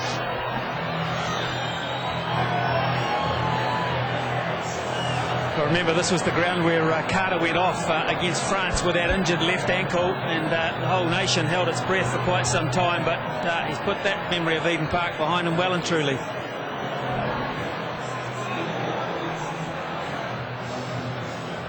Six-point lead, the All Blacks. Again, the skidding drive kickoff. Robinson has it. Mialamu. Leonard. Oh, Winger is onside. Latham. Bit of a test as Rokotoko closes him down. Oh, he got away well. Now they get him. And into touch he goes.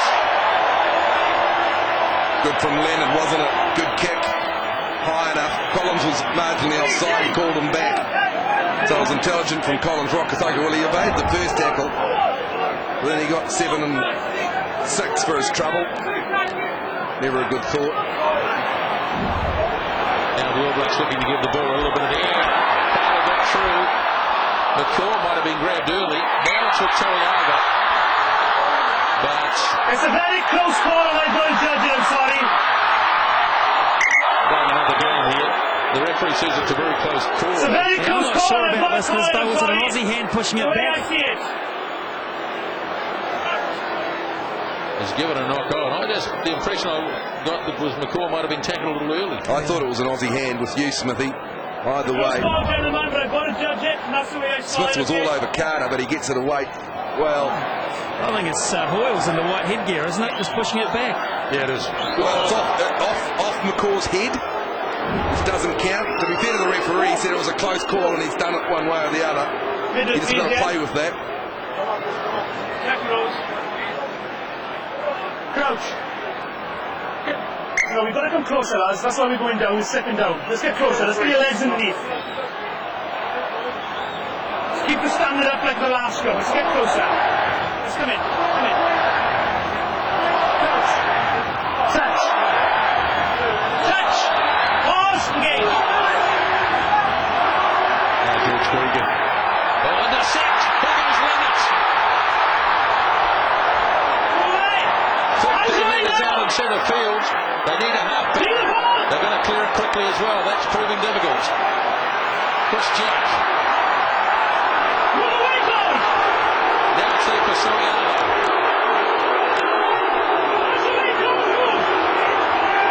Just 4 metres away.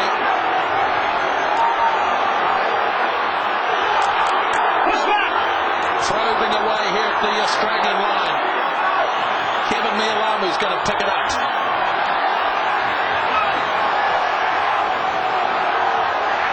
There it is again.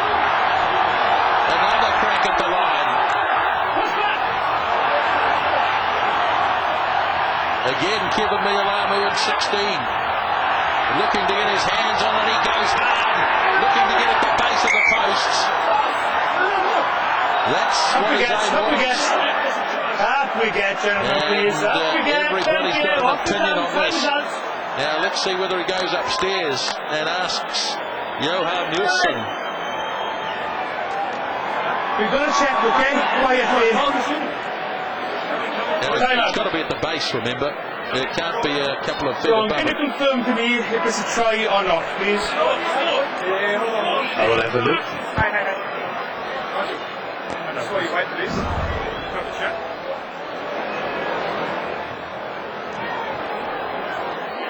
Certainly he hasn't got it down yet. And it would be doubtful, Drakey, whether he ever did. Well, I don't know if we're going to see it. If we can't see it, third rep can't see it. I think it's scrum time. It's away from the ruck will be dealt with. It's in the proximity of the ruck there. Square context. I'll watch it. He's up at that stage. There's the line. This might be interesting here.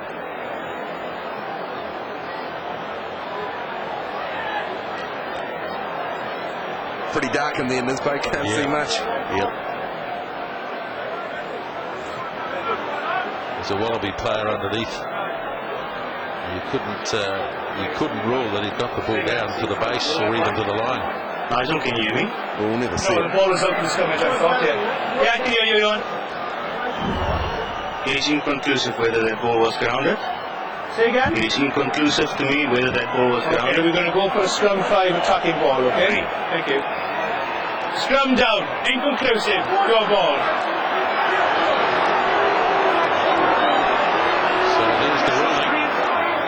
The All Blacks stay in a great position. Here's the intercept from Leonard. Hoyles threw it straight to him. And Brendan Leonard, who has that explosive ability. Right. Closer, please. Big test here for the Wallabies. Crouch. Touch. Pause. Engage. Good.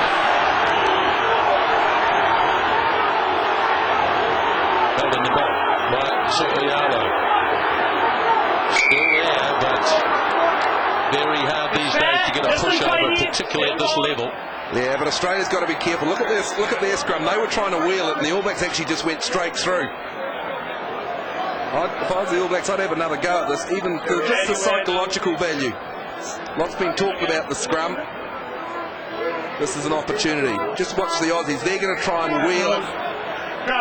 All Blacks want to just go straight through. Pause. Pick it up. Pick it up. Pick it up. Pick it up. What's that? Well, he wanted the Lucian to pick it up, but I don't think he had much chance. All Blacks telegraphing a wee bit there that they were going to go right. So out to Leonard running wide. So maybe another option going to be called now. Well, that's the other thing, Smithy. The pressure at scrum time. The Aussies can't get their loose forwards off quickly enough, can they?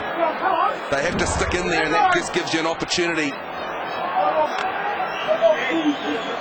Crouch. A bit wider. Pause. Hold that.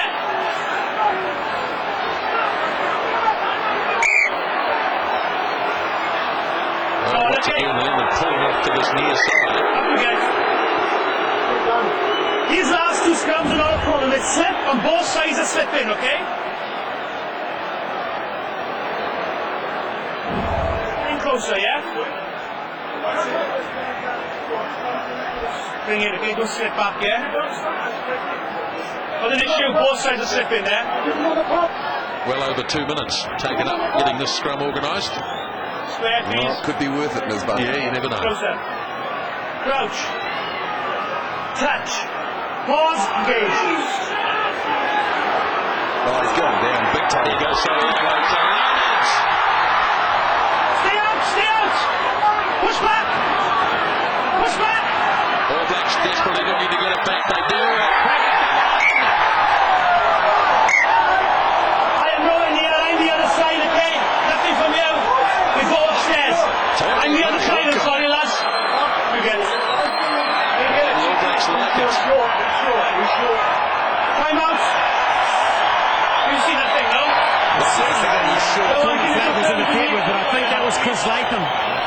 His body knocking that back. So the All Blacks certainly are retreating back to halfway. And if anyone knows, it will be Tony Woodcock. Well, he got one of Melbourne. Here he is. Latham says he's short. So that's what we've got to look at, I guess. Oh, gee, I think that's... look at the line. This might tell us something.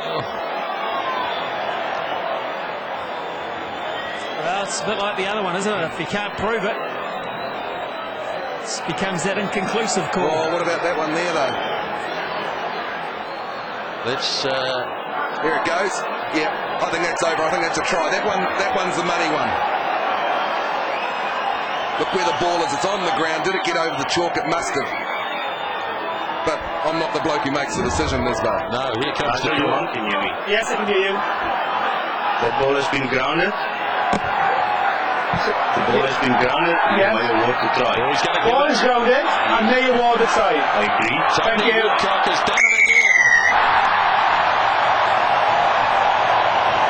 Front rowers, Lisbon, they're very honest. He knew he'd got there.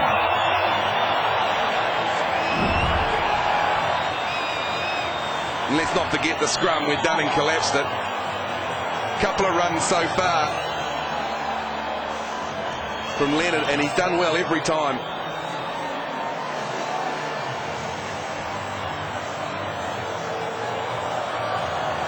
Yeah, all in a day's work for Tony Woodcock.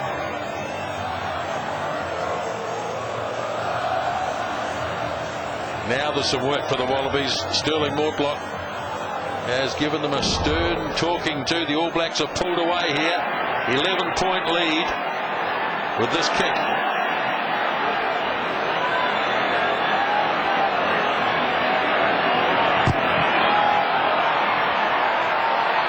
The first miss of the night for Carter, but we've also had the first try of the game, scored by Tony Woodcock, his second in Test Rugby, 23-12. Look at Leonard here. He also draws in the extra tackler, and Ashley Cooper brings him off the left wing, and that just frees up that space on the right. He carried the ball well, Brendan Leonard. Yeah, it showed maturity, didn't he? Both times when he made those runs, he didn't go for the 50-50 pass. He just went as far as he could and waited for the cavalry. The kickoff goes the other way, and it's claimed again by Howard. He's done a lot of catching of the ball tonight. Soriano fires it back to Lennon, who may not have been expecting the pass. Now it's all in front of the Wallabies as we count down to the final quarter of this game. Well, they've got an opportunity here. They've got the territory. They've got to strike back. Ellison fires it off the top to Gregan. Larkin across the face of Ghetto, and it's a mistake. Diving on it was Gerard. But it was a pass that was supposed to go to Mortlock. It's been kicked away by Toyaba. Larkin cruising back after it, waiting for it to get inside the 22. The value of experience and a bit of patience. A lot of players would have snatched at that and wouldn't have been able to kick it out. First half, Smithy, you talked about the Australians' coolness, I guess, with the ball in hand, and I'd have to agree with you. That time wasn't so cool. Bit of panic, maybe. Well, it was good ball, and the conditions are all favourable. I think the ball in hand rugby, running rugby, this last 40 minutes. Here's Mealamu leading the charge. Lays it back. The Woodcock, the try scorer. Out with Lennon. To Carter. Drops it on the boot. They're coming through, but it's been Ashley Cooper who won the race. And he's a hard man to put away, as the All Blacks found out 3 weeks ago. Gregan delays the pass. Ghetto outside his 22, and he judged it well.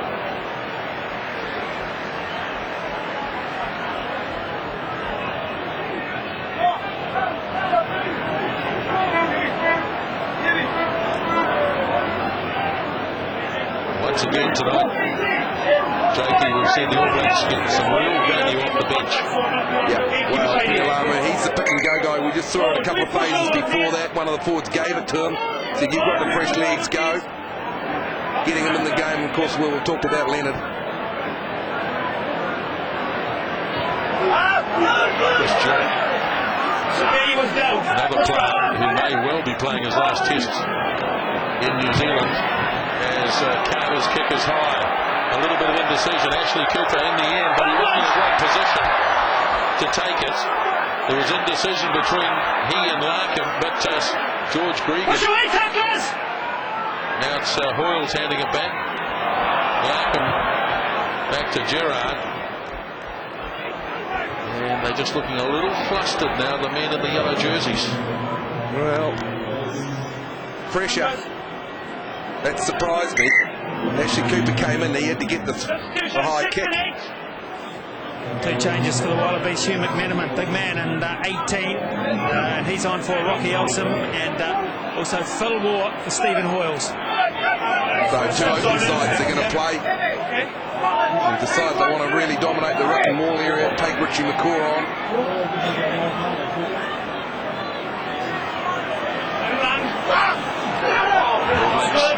Again to Soriano.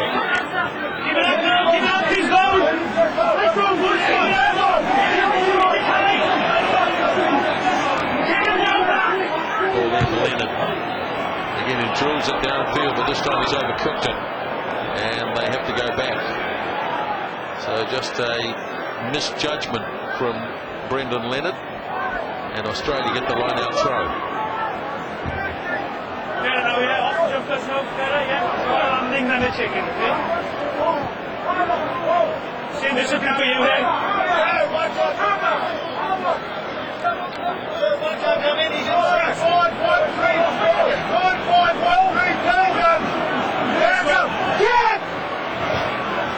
Tipped by McMenamin.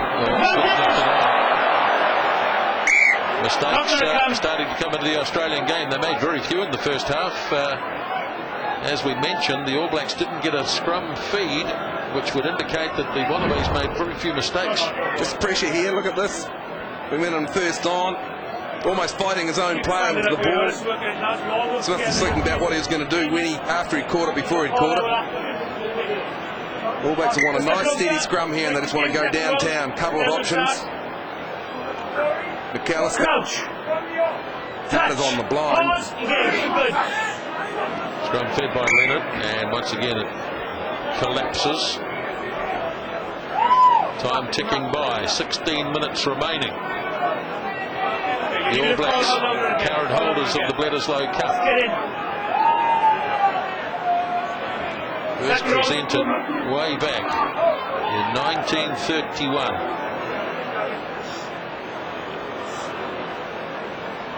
by a fellow called Lord Bledisloe, whose real name was Charles Bathurst. Good Aussie name. Yeah, the motor racing there. Penalty. Fine, please, come on. You're not scrummaging. Fine. Over. Another swan dive. Matt Dunning. I think you'd get sick of doing that, wouldn't you?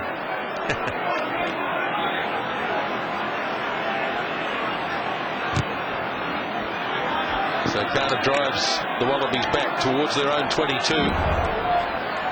Here he goes here. Doesn't get his grip up straight away, and he goes straight down. Look at where his arm is. Ducks the head too. Yeah, swan dive, I call it, Nisba. Yeah. Good in swimming, not good in scrummaging. Been taken by Robinson.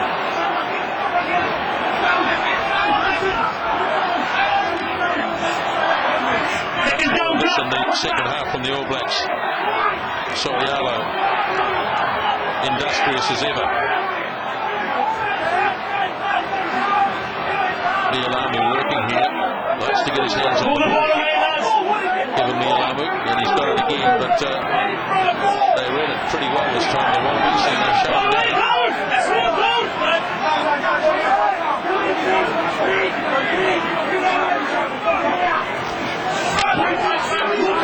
All Blacks playing to the conditions. It hasn't been a night to fire the ball wide.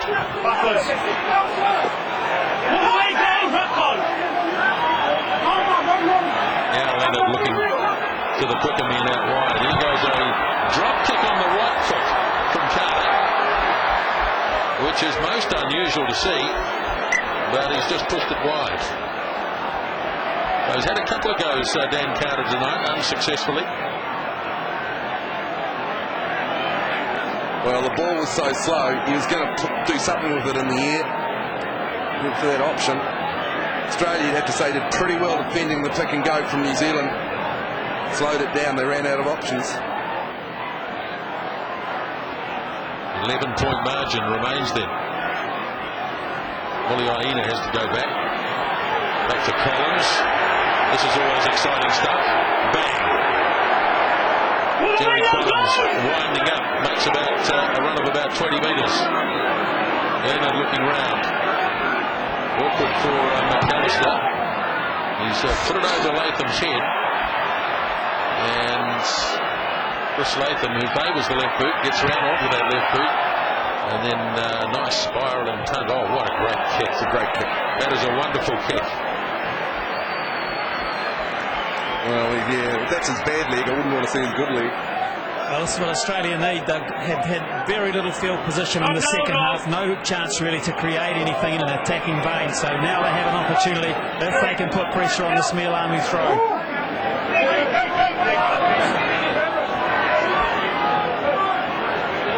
They've done well in the second half at line-out time, New Zealand. Well behind at half time, and they've really come back. It's evened up at line-outs. Penalty coming here, Chris Jack. Away goes Carter. Fires it into midfield. Here's a good chance. Toriaba. Away from Muliaina. Waka Foko lining himself up. But Muliaina took the tackle. The cause there as always. Leonard fires it wide. Carter. Now Sorialo throws it nowhere in particular. Collins. He got it off to Woodcock. Now it's with Carter again. Carter into the gap. All Blacks are throwing the switch here. Smith in there from the side. He's got to let it go. It's going to be there for the All Blacks. Smith had it for a while. And McCaw cleans it out to Howard. McAllister can't get away from Mortlock. And that All Black movement cost them about 10 metres. Woodcock to Collins, fires it off to Wakatoko, 1-on-1. And a good tackle too by Gerrard. And the arm out this time the Wallabies' way. He's got an advantage here. Yeah, the people knock on though. Back for Latham. And again, the spiralling punt.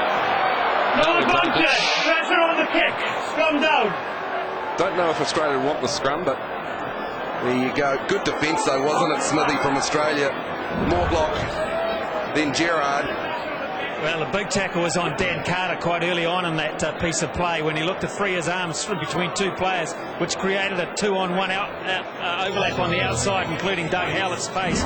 But it was a beautiful tackle there exhibited by the Australians. But Drakey, I just wonder, with that tap and go, whether the All Blacks have decided, well, we did it to the Springboks, we put our foot down with 15 to go, can we do it to you guys and get away with it? They certainly look a lot bigger and stronger than they've been finishing this game than they did in Melbourne. Yeah, I just think they're playing smart rugby, Smithy.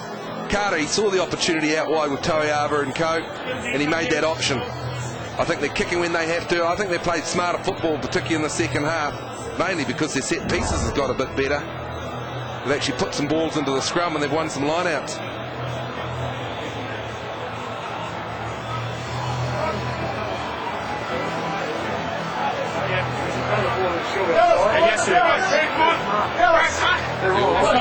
World Cup squad announced tomorrow. Live on the Rugby channel here in New Zealand. Crouch. Touch. Pause. Engage. Running. Smith slipped the pass from Woodlock and got himself in close to the scrum. No, it's a bad ball step.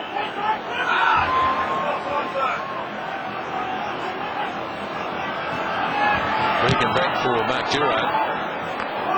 And all they can do is kick it out. All Blacks won't be too concerned about that with 10 minutes remaining.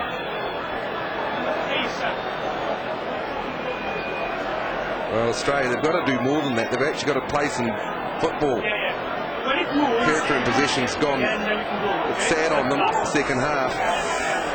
All Blacks on the front row for Guy Shepherdson.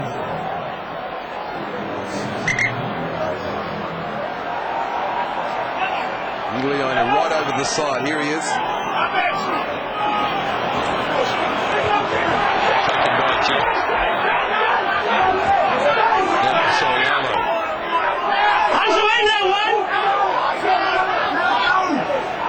Leonard goes short to McCaw.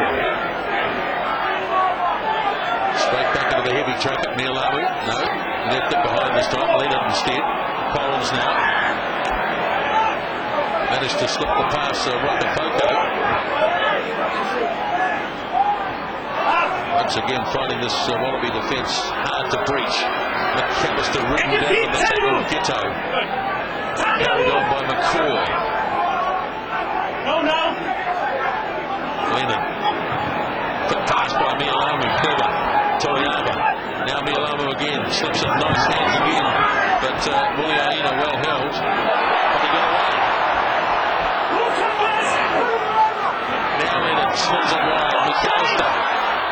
He's got him for offside. He's got him for offside, all right. Ghetto.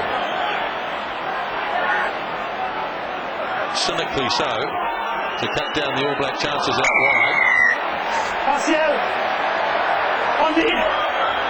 Jerry Collins thinks about it, but I think the All Blacks take the points. Take the points, exactly. 26 points to 12 means the Wallabies have to score 2 converted tries to draw. Of course, they can take the Bledisloe Cup if they draw the match. It just seems a little unlikely at the moment.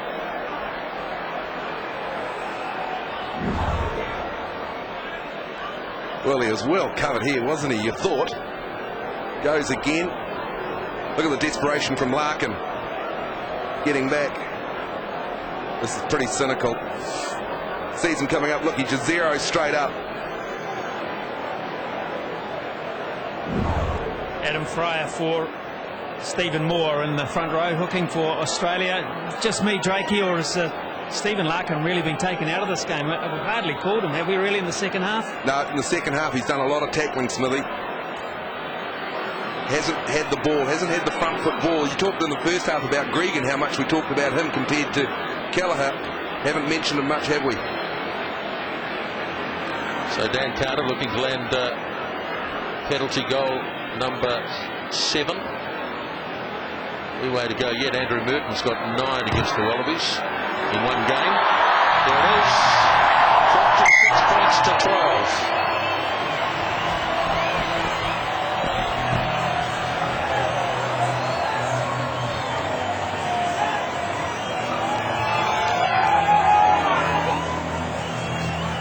Larkin is going to go quickly. Just mentioned the 10 metres. Adam Ashley Cooper might have argued there that he was taken in the air by Howard. And Australia with the ball. Haven't seen much of it. Second half. Now it's with Sharp. Wallabies will throw everything at the All Blacks in this last 7 or 8 minutes for sure. As McMenamin takes it in. Regan gets the call from Phil Waugh. Puts the shoulder in 10-metre line All Black territory. As Regan again. Sharp. Is Larkin ghosting across field as he has done for years. Turnover. Excellent play. Just ripped it away from him. And Leonard makes the kick. Latham waits. Runs into Heyman. Not much change there. Robinson joins him. I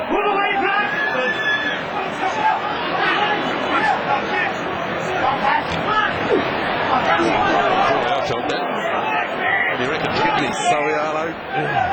On fire. Now Baxter puts his head down. Regan again. Last 5 minutes of the test match, which the All Blacks seem to have under control. Another turnover. Ball kicks out to McAllister. Goes wide to Rakatoko. Chased down by Mortlock. Who else? He did well, Mortlock, didn't he? It was quick ball. McAllister, he just wanted to get at Rakatoko as quickly as possible. Maybe could have straightened it up. They had a couple of players. Toyama, he just gave it away clean. McCaw and Carter combining here. Oh, yeah, look at that. McCaw down the bottom, Carter up the top. Larkin, that's the first one he lost in that phase of play. He lost the second one as well. Evans for Tuiava, which of course means Muliaina into centre. Evans to fullback. Hasn't really been a day or a night for the midfielders. So that debate will continue, Drakey, I'm sure. Yeah. Inconclusive. Mortlock made a couple of breaks, didn't he? Particularly on the cut. But Toyava wasn't the only guy who missed him. McCaw missed him a couple of times. The standards going now, keep them up. Last 2 minutes and still keep the standards up for the scrimmage. Also made a substitution. Scott Stanley for Matt Ghetto.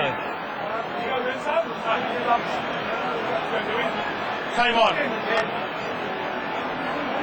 Crouch. Touch. Pause.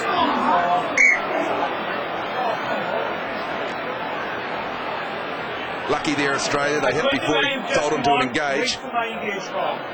Baxter, lucky. Seconds in, gaze the ball steady. Crouch. Touch. Pause. Engage. Good. There's an arm down again from Dunning. Smith off the back. Now Latham. Surely all he could do was kick it. Rakatoko coming across. Evans sticking out on this near side. Rakatoko runs it strongly. Wasn't held, so he grabbed another couple of metres. Now Collins up the centre. Got his pass off to Soriano. Leonard gets the call from Nick Evans. Keeps it low, but just too far. So back they go. Just running out the clock here.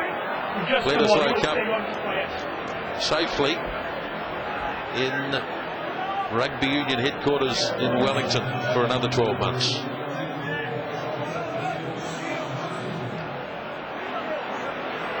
Chisholm for Wickerman.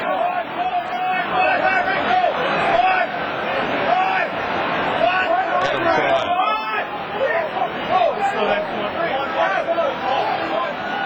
Not not really the time to have a discussion. Let's go now, please.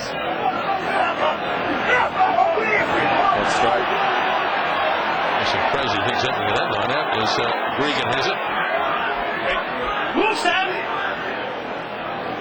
Fryer. He's a feisty little character, Adam Fryer. All Blacks making some tackles here as Gregan gives it off to Larkham. Standing forth. Man who scored the match-winning try in Melbourne. Gregan again. Short pass goes from Fryer. George Gregan again. Some solid defence here. The All Blacks really making these tackles count. Now Latham in a little bit of space. He gets the call from Smith. But his old adversary, Richie McCaw, is onto that one. Here goes Larkham again through the gap. Heyman nails him. Wallabies have got to play it down as they continue to attack. Just out from the 22. All Blacks desperately after a turnover here, but it's not coming. And George Gregan prepares to fire another one away. He does so for Sharp. Across to Phil Ward. Promising looking attack here. Gerard back to Dunning. Holds it up. Gave it up to Latham. Repeat. Stay up, good. Short passing as they get close to the touchline. Ball knocked down. All Blacks after it. It's loose. Howler keeps it in. Here we go. Latham getting back. Howler's after him. Soyalo is there. Wallabies have got numbers back though. As we tick into the last minute of the test match at Eden Park. Fryer can see it. They've got no backline at all, the Wallabies, so they can't do much with this. Off it goes to Chisholm. The All Blacks can if they get a turnover though. Boy, I tell you what, if they get a turnover, it's all over out wide. Up you get, confirm time up, yeah? Sorry, Alan, I got too. He's called it up, that's it. So the game is over. The All Blacks retain the Bledisloe Cup and the Tri-Nations. The triumph here at Eden Park tonight with just the one try scored, 26 points to 12. And you can just see the emotion from the All Blacks, almost relief. A lot of pressure in the last few weeks on their performance. You'd have to say they played pretty well tonight, particularly in the second half, when they got their set pieces a bit better, particularly at the line-out time. Their pick and go was authoritative. The replacements who came on, the super subs, Leonard, well, we talked about him. Mealam, I thought he made a huge impact when he came on. The steadying influence of Carter at first 5'8", well, been waiting all season for him just to dominate a game, and I think he did it with the boot and his tactical nous. The scrum, of course, and Woodcock, well, he picked up the bonus of the try, but the hard yards was done up front. And in the end, they just wore the Aussies down. They didn't score a try, Australia. They'll be disappointed with that. They'll take some confidence out of the game, maybe, but I think New Zealand will take more. So the victory for the All Blacks. Handshakes all round. George Gregan, last time we'll see him. In fact, Anton Oliver there exchanging greetings with the great Australian halfback. There's the rundown of what we had here tonight. Tony Woodcock got the only try of the match. Dan Carter with 7 penalty goals, and Mortlock with 3. Giteau the drop kick. 26 points to 12. Let's go down to the field now and hear from Richie McCaw. Thanks, Nisbo. Well, a willing test match, Richie, governed a wee bit by the conditions early on, but a test match dominated by your defence. Yeah, they're really proud of the guys. You know, half time, you know, we tried to get into the game, but we didn't have a lot of ball to play with, especially outside our own half. So second half, you know, we put them under pressure with some defence, especially chasing the kicks, and you know, I guess we got a bit of reward for that. Playing the game down their end for most of it, I can't think very often where your line was under threat in the second 40. No, and that's, you know, I guess playing to the conditions, and you know, we want to use the ball, but tonight it was dictated that we had to keep it quite close and play a bit of territory and force them into mistakes, and I guess we did that reasonably well in the second half. And in the process you proved to yourself, I guess, if you have a mission in mind, a one-game mission in mind, you can get up for it. Yeah, well, the whole Tri-Nations, you know, we put a lot of emphasis on doing the business right, and you know, it's been a little bit patchy, but you know, I guess there's a goal at the end, in October coming, but we want to do it right tonight, and I guess putting a couple of cups in the cabinet already is pretty satisfying. And getting through basically injury unscathed, the bench again very effective for you? Yeah, well, I think over the last few years, you know, obviously having a lot of guys that have played a lot of Test rugby, and you know, we say it's a 22-man game or even 30 sometimes with injuries that we get. You just got to come out and do the business, and over the last 4 weeks the guys have done that. Yeah, they've grown in momentum. Richie, terrific performance. You've got some cups to go and get. We'll let you go. Thank you. Cheers, mate. Another big game tonight from Richie McCaw, and yes, he'll be heading off to the presentation very shortly. The All Blacks in a tight little group. In the meantime, Smithy now with the Australian captain Sterling Mortlock. Sterling, first 40 minutes, perhaps you could have come away with a wee bit more profit. You had your hands on the ball a lot, and you just couldn't quite make it pay. Yeah, we had a lot more field and a lot more territory, and probably didn't utilise that as well as we'd like to, and then came out the second half and pretty much had no territory at all. So I guess we'll go back, have a look at where we went wrong, but still very happy with the effort tonight. Everyone put in for the full 80, but to the All Blacks' credit, they were too good tonight. All Blacks didn't actually feed a scrum till into the second half, which means you controlled the ball very well, and even throughout the second 40 minutes, a few mistakes in the conditions. Yeah, there was a few uncharacteristic combination errors, and you know, in big matches, little things let you down, and that was probably the case tonight. The side has grown throughout. Obviously, the pinnacle was winning in Melbourne, but the side seemed to have grown in character a wee bit throughout the Tri Nations. Yeah, been very happy with the mindset and the growth that the team has gone through this year, in particular the Tri Nations. You know, we're being a little bit more consistent on the road, and that's pleasing. Obviously, we would like to have done a little bit better tonight, but that was not to be. So we'll move forward. Well, a sad night from New Zealand point of view.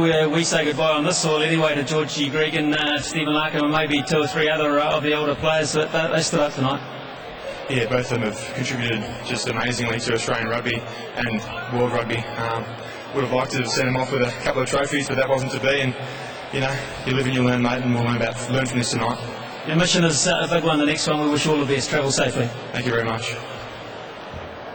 Yes, we've seen him many times in New Zealand, George Gregan. 134 Test matches. It's not over yet, but it's the last time we'll see him in New Zealand, and what a fantastic contributor he's been, not only to Australian rugby but to world rugby.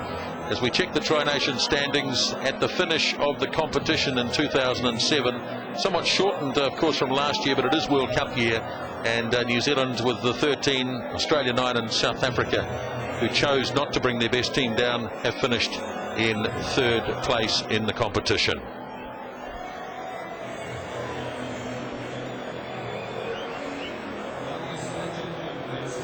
For the presentation, let's head down to the ground to your MC, Ian Jones.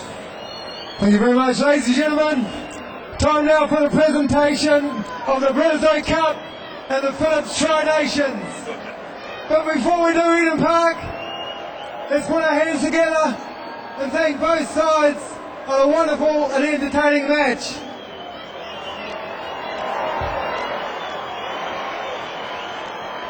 Well done. I'd now like to take the time to introduce the dignitaries for tonight's presentation. The Governor-General of New Zealand, His Excellency Anand Sachinand, the Chairman of Stanza, Peter McGrath, the President of the Australian Rugby Union, Paul McLean, the Chairman of the New Zealand Rugby Union, Jock Hobbs, and the Chief Executive of Phillips New Zealand, your series sponsor, Mr. Errol McKenzie. Welcome, gentlemen. I'd now like to call on Sterling Mortlock, Captain of the Wallabies, to come forward and say a few words on behalf of his team. Sterling.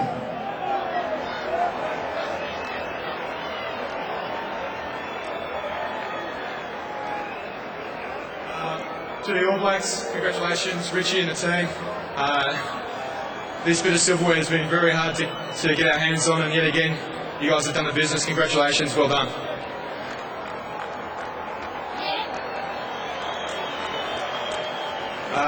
To the Wallabies, I think we've grown a fair bit this year. Tonight, obviously, wasn't our night. We still played some pretty decent football. We'll learn from this and move forward into the World Cup. Keep your chins up, boys. To the Wallaby supporters, thank you very much for making the trip over. We're good here tonight. Thanks very much for your support. Cheers. Well done, Sterling. Eden Park, put your hands together for Sterling Mortlock and the Australian team.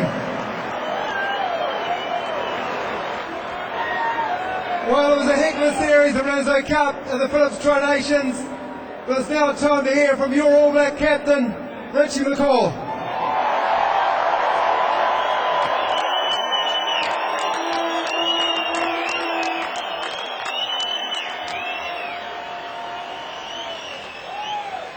First of all, to Sterling and the Wallabies tonight, another test match of true tradition between the Wallabies and the All Blacks. Obviously the game was a wee bit dictated to by the conditions, but there's a lot of respect, especially from the All Blacks, I think all of New Zealand, for what you guys do, and with the Bledisloe and Tri-Nations on the line, I guess tonight was a fitting occasion and match to play for these two trophies.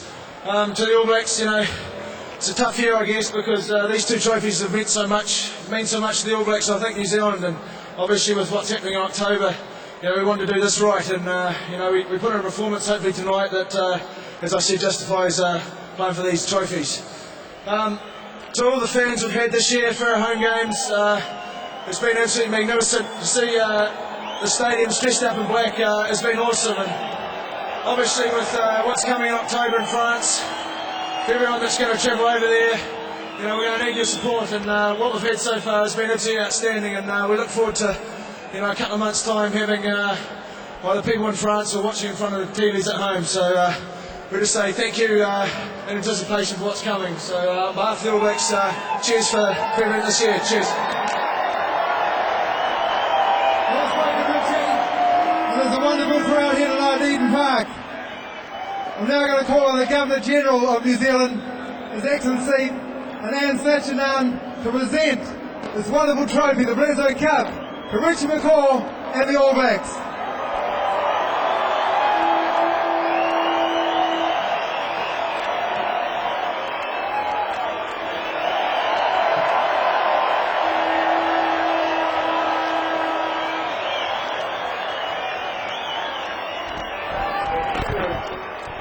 Okay, Richie, put that one down. Now for the presentation of the Phillips Tri-Nations. This year, of course, also won by Richie McCaw and the All Blacks. And to make this presentation, the Chairman of Stanza, Peter McGrath, and the Chief Executive Officer of Phillips New Zealand, Mr. Errol McKenzie. The Phillips Tri-Nations.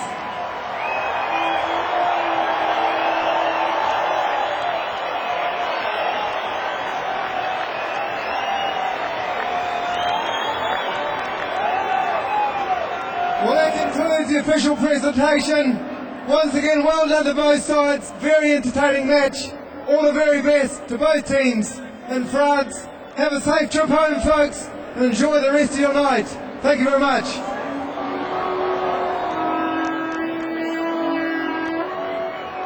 So both of the trophies have been retained by the All Blacks, the Bledisloe Cup and also the Tri-Nations.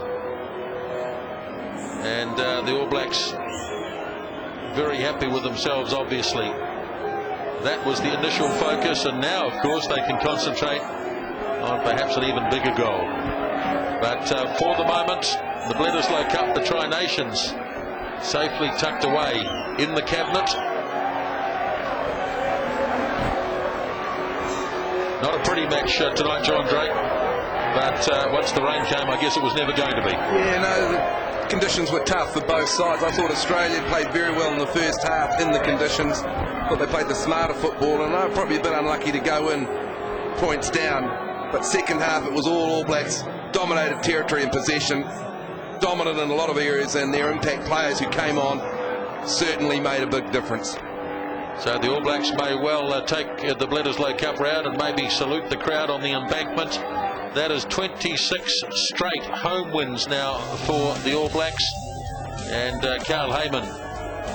And the All Blacks, it was hard fought, it was hard won, but it was worth the effort tonight. Just the one try was scored in the game, It was scored by Tony Woodcock. The All Blacks triumphant here at Eden Park by 26 points to 12.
Hey, that's all right, Al.